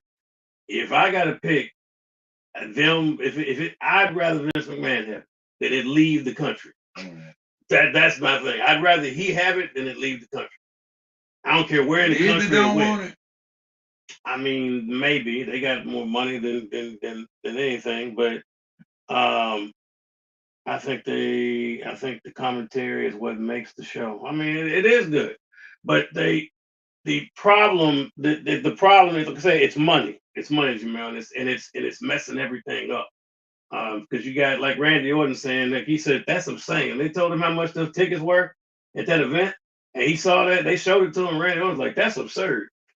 Because it is like it's crazy. Like they Randy Orton knew that they knew under Vince McMahon that they could get comp tickets. They knew that. Everybody thought that they said this recently too that house shows were a thing that they may start bringing back, but there's some resentment. They said, "Oh well, we don't want to put so much on the wrestlers, so we'll lighten the load." I'm not saying you don't. So they kind of took house shows away. Period. And now they're considering going back to. But you know the reason why they took them away? Why TKO didn't want to did not want to revive it. Cody Rhodes talked about we know what it is. It's money. House shows don't make the money for them. And TKO, every decision TKO makes is driven off of money. Yeah. House shows don't make the money for them. Now, sure, it is good for the wrestlers, lessen their bodies and all that, but you got a roster big enough now where you can do house shows. People we're not seeing. It's not like you got developmental guys that need reps. You need house shows are a good thing. Real honestly, you think the people that are stars now? You think I didn't see Randy Orton and all these other guys that they were working dark matches? Of course, I saw them then. That's how I saw them for Batista. I saw Batista. I saw all of them before they made. My favorite dark matches. It was a Raw in Memphis, right? And it was. Dang, what was the fool's name? Oh, Crime Time. And I didn't know nothing about him. I'm like, who is this fool wrestling in Tim's? I'm like, who is this man wrestling in Timberlands? That was just the weirdest crap because I didn't have the presentation. They don't want to. They don't. So now they're considering bringing them back, but they're going to consider looking at factors. The factors is money. Bring them back. How? House shows. Oh, house shows. I thought you said prime No, time. bringing back house shows. But the fact that the factors is money. I'm telling you, like house shows don't generate. Like they make some money, but they want. But the youngsters need the reps, man. They not. But remember, TKO is they are profit. I said when it happened. Well, then I said when it happened. I said this is the worst. This the worst decision ever for them to go under that banner. I said this is the worst decision ever. Once again, you got to see your youngins. Either you got to have them spend a longer time in Evolve, or you got to send them to AAA, or you gonna have to like send them to some of these. You put them in untelevised house shows. That's how they learn in front of a live crowd. I'm saying that's how they learn. But I'm saying, in lieu of that, you got to send them to some indies around the country. WWE is not going to do that. They only have partnerships with like 2 other companies. They don't do that. That's them with that, which I get. But my issue. They've been putting folks in GCW though. There are people they have some type of partnerships with, but it's unlimited. The only people they have a real legitimate working partnership with is TNA. I don't count AAA because they own it. So, but they have a legitimate working relationship with TNA. But the problem with that is, and I don't know why TNA doesn't see this. I was like, you think it benefits? I said, if it benefits you, so name me one TNA wrestler that's won a title. I'll wait. No, but how many NXT stars have won titles? Trick Williams. What's the black girl? Mm-hmm. But how many? But think about it. So people were saying, "Oh, AEW, that partnership didn't work." At least in TNA, AEW people won championships. They're not with me. TNA won championships. They didn't win anything. If it comes down to it, they present them good, but they don't win anything. They never win anything. And on top of that, look at the people. Look at how many people they signed. They're signing away TNA people. They wanted Joe Hendry, who's over like nobody's business. And I was like, why was it? And I was thinking, I said, Joe, you grinded and you earned it. But Joe, I said, Joe Hendry, I'm telling you right now, you're making a mistake because I'll tell you what, he's over and they use him, but here's the problem. It's crowded. So even though Joe Hendry is organically over like nobody's business, you got him there. What did they see how they sprinkle him in as like instead of pushing him, like in TNA, he was world champion. I'm like, Joe, he got his moment with WrestleMania with Randy Orton. I get that. But do I see them using Joe Hendry? He's gunning for Leon Slater. They want him. They want Leon. So to me, the partnership, I get it. Has it helped TNA? Somewhat. Yeah, it gave some exposure to people you didn't see. It did help them. But they're taking their wrestlers. Let's just be honest. Thank you, Jerome. They're taking the wrestlers. Joe Hendry, right? He signed. Jordan Grace, she signed. Right? They want Leon Slater. What they're doing is they're looking at their talent, and I said it's great, but then it's not helping because what's going on? All their talent, they're taking all their talent. So did the partnership really help them? And also, I think after what happened to Ridge Holland on their TNA show, they're like scared to have their big name risk getting hurt on a TNA show. Like that's why I think we haven't gotten, which feels like so freaking obvious and like a dummy could see it, AJ Styles being in TNA for a significant amount of time. Because he's literally a TNA original. But they like, nah, we ain't gonna have you get hurt on that little rinky-dink show. They want, now he didn't sign with them initially when he had an opportunity. He stayed in TNA. But now I think he's, when they interviewed him and Moose said something different, he said, well, it's been different. I was like, Moose, I get it. You and Overfemi had a great rap. It was wonderful. Like, it was very beneficial. But here's the thing. They've got over. They're probably not going to treat you like TNA treated them right when Moose had his run with the title and was fantastic. But I don't see WWE doing that. Like right now, think about that. We just talked about all these stars that are here, and these guys haven't got, like Overfemi is a certified superstar. What are you going to do with him? What are you going to do with Joe Hendry? You still got LA Knight. You still have Seth Rollins. You got all these guys that are coming. Trick Williams. and you're not gonna know what the hell to do with them, right? Because you got too much talent. They That's the can't, problem. They can't man. push all of them. If they fumble over, I would that's gonna hope be a tragedy. I would hope they would not fumble him. If it's me, if it's me, if you really want to present the best thing they can do, and some people are gonna get mad at me. I know they're gonna get mad, but I'll say it. I'll say it right now. I'll say it one. Appreciate you, Jamel. I'll say it right here, right now. You can record me saying this. If it's the best way you can do it, he wouldn't touch television. If I'm him, if I'm them, Obafemi is number 30 in the Royal Rumble and he wins. That's how you debut him. You don't put him on television. Let him show up number 30. Because if you bring him in any other number in there, it's going to take a gang of people to put him out. And that's a great showing, but that's not what you want him to do. They don't want they want him to look really strong. If you want that to happen, you bring him in at 30. And so one or two things happens. He either comes in at 30 and he wins it, or he almost wins it. That's the only thing that's gonna make Probably it the look almost, right. because Because if you bring him in and a bunch of people eliminate him, that doesn't help him. But if he wins, then there's one more crowded person in your title picture. But what do you think? What this dude was the longest reigning North American champion and a two-time NXT champion who nobody could fucking beat. So it's to the point, like Ricky Sainz beat him, and that was the worst mistake ever. That was a fluke. So they had to let him. They had to go back and fix that. As much as I like Ricky Sainz, that made no sense. Overfilling was dominant. Like he wasn't supposed to. He like what he just did the second time is what he was supposed to do initially. He should have vacated, not lost. He should have vacated. Because Ricky Sainz, you see what happened to Ricky? He crushed him.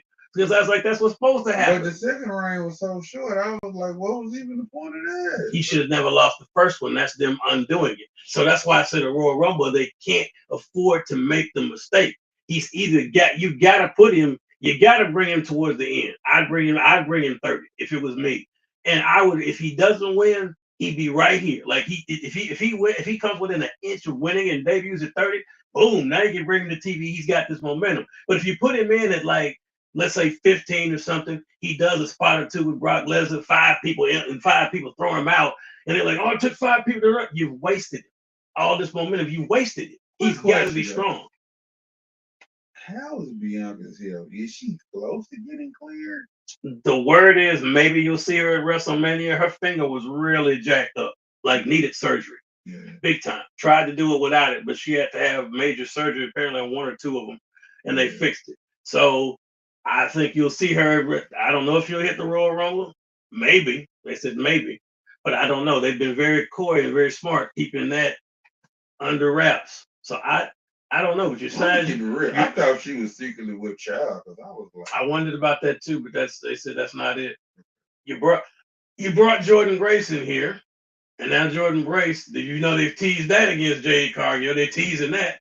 So what I'm like, you've got, see what I'm saying? You got these problems of how you're gonna book this. And I don't know the Judgment Day, that's gonna be an issue because now they said like Liv is a favorite. If Liv Morgan wins the Royal Rumble, you got a problem. You got a big problem because unless she's manipulating with Roxanne, which I think she is, but that's a problem with Raquel because that's not a joke. Raquel wants to be champion. And if Liv enters and wins, that's not gonna be good. Somebody gotta go. She wins the Royal Rumble, Judgment Day, somebody gotta go because she's gonna probably turn face at this point because it ain't gonna be Raquel. It's the person that turns face is gonna be her. It's not gonna be her. The fans will follow Liv either way. But I love Big Sexy. Yeah, but she's not gonna turn face. It's not gonna happen. She's gonna be the one that's Liv that's probably gonna be out. I'm just glad they are kind of using her close to her heel persona in NXT as Big Mommy Cool, which I love. Have you noticed another person that disappeared? Have you paid attention to somebody else you hadn't noticed? So you notice anybody else been missing? Oh, this one should stick out. Where's the current Intercontinental champion? Oh, Dominic got hurt, right? I don't even know who. Supposedly he's not. But I ain't seen him. I ain't seen it. And he holds 2 championships. They just did a whole poster where I don't know if you saw they accidentally somehow had the AEW championship on him too. Yeah. And so like that happens, but you hadn't seen him. I thought it was hurt. He's supposedly he's not. So people just disappear.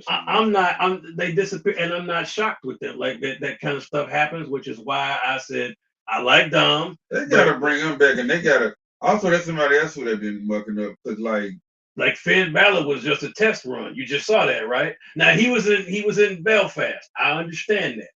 He was in Belfast, but but you can tell the reactions like Finn and they won't and they should do the right thing by Finn. Dude. Finn absolutely should have won a title by now. Finn should have been champion. Do they not trust him since the match where they put the Universal belt on him? Which he got injured. That was not his fault. That was on Seth Rollins. That wasn't on him. Yeah. But they have yet to do that. I don't know. I don't. It feels like they lost faith in him. 10 years. I know that's since crazy. that man. 10 years since that man's been champion. I'm gonna keep it a book. I got super hyped when he made the promo saying that he was gonna be a champion again. That promo got me hyped, man. I was like, Did you watch Raw? Did you watch that match? Nah, I ain't watched Raw. I'm gonna tell you, watched wrestling all the way through a show in forever. So Dez, I'm gonna tell you the truth right now, and this is a hot take. This will be my last hot take. No, I don't think it's a hot take. I think it's the truth. Did you watch Monday Night Raw? Yes, and they should have put the belt on Finn. Finn Balor should have won Monday night. He should have won. The match was great. But and they got me. They really got me because I thought when he hit that second coup de grace, I said, wait a minute, is he gonna win?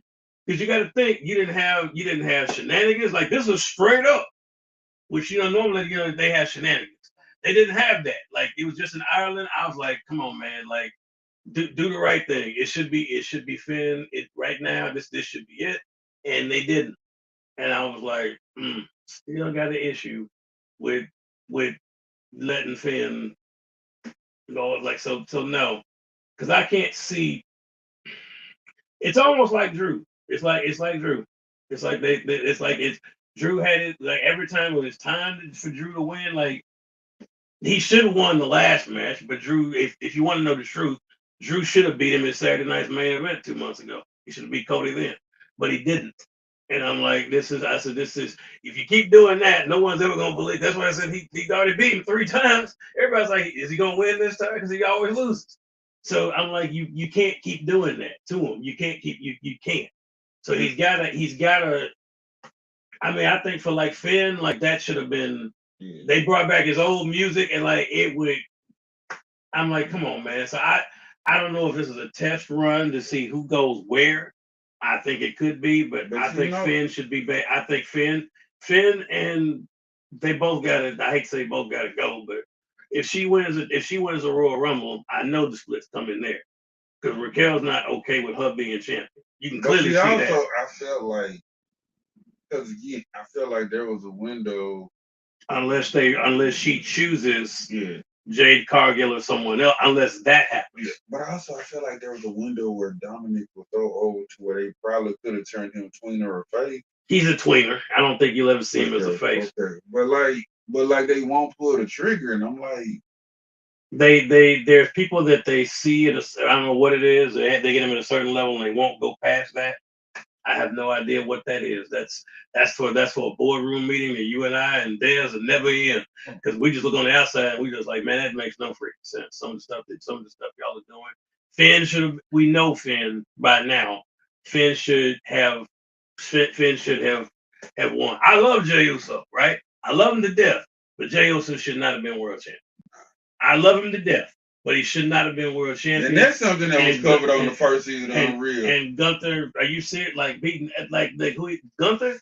Like really? No. And through a submission, Gunther hasn't tapped out in years. Overseas, he doesn't. And so I'm like, but it was funny though because Triple H was like gently kind of trying to discipline Jay, like, hey, if you're gonna do all these G stuff, you can't be winded out. It's not just that. And even Jay admitted that he stopped working as hard once he got the belt. He needs his promos are. There's only a certain style of promo he can do. He doesn't have a range with it. His promos are limited. He got about 5 moves, and he's always winded. I was just like, And like after he was drunk at the Saturday Night Main event, after Cena's match, I was like, yeah, it's time to go back to the tag team picture, buddy.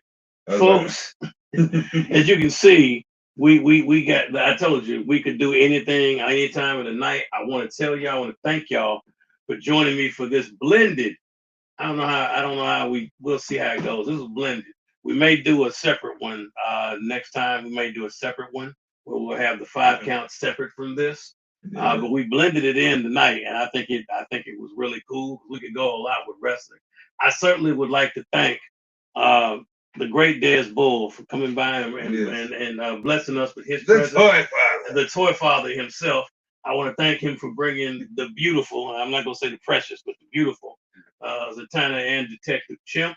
I would like to thank as always, my illustrious co-host, the great brother C. Hey. You know, so folks, be ready next week.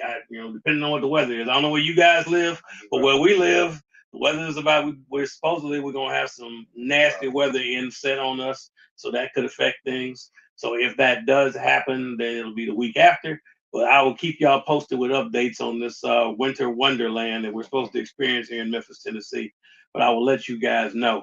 But until then, folks, until I see you again, as I always say, please continue to stay tuned.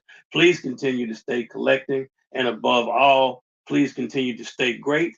I will see you all the next time that we catch a fade. Peace out, y'all.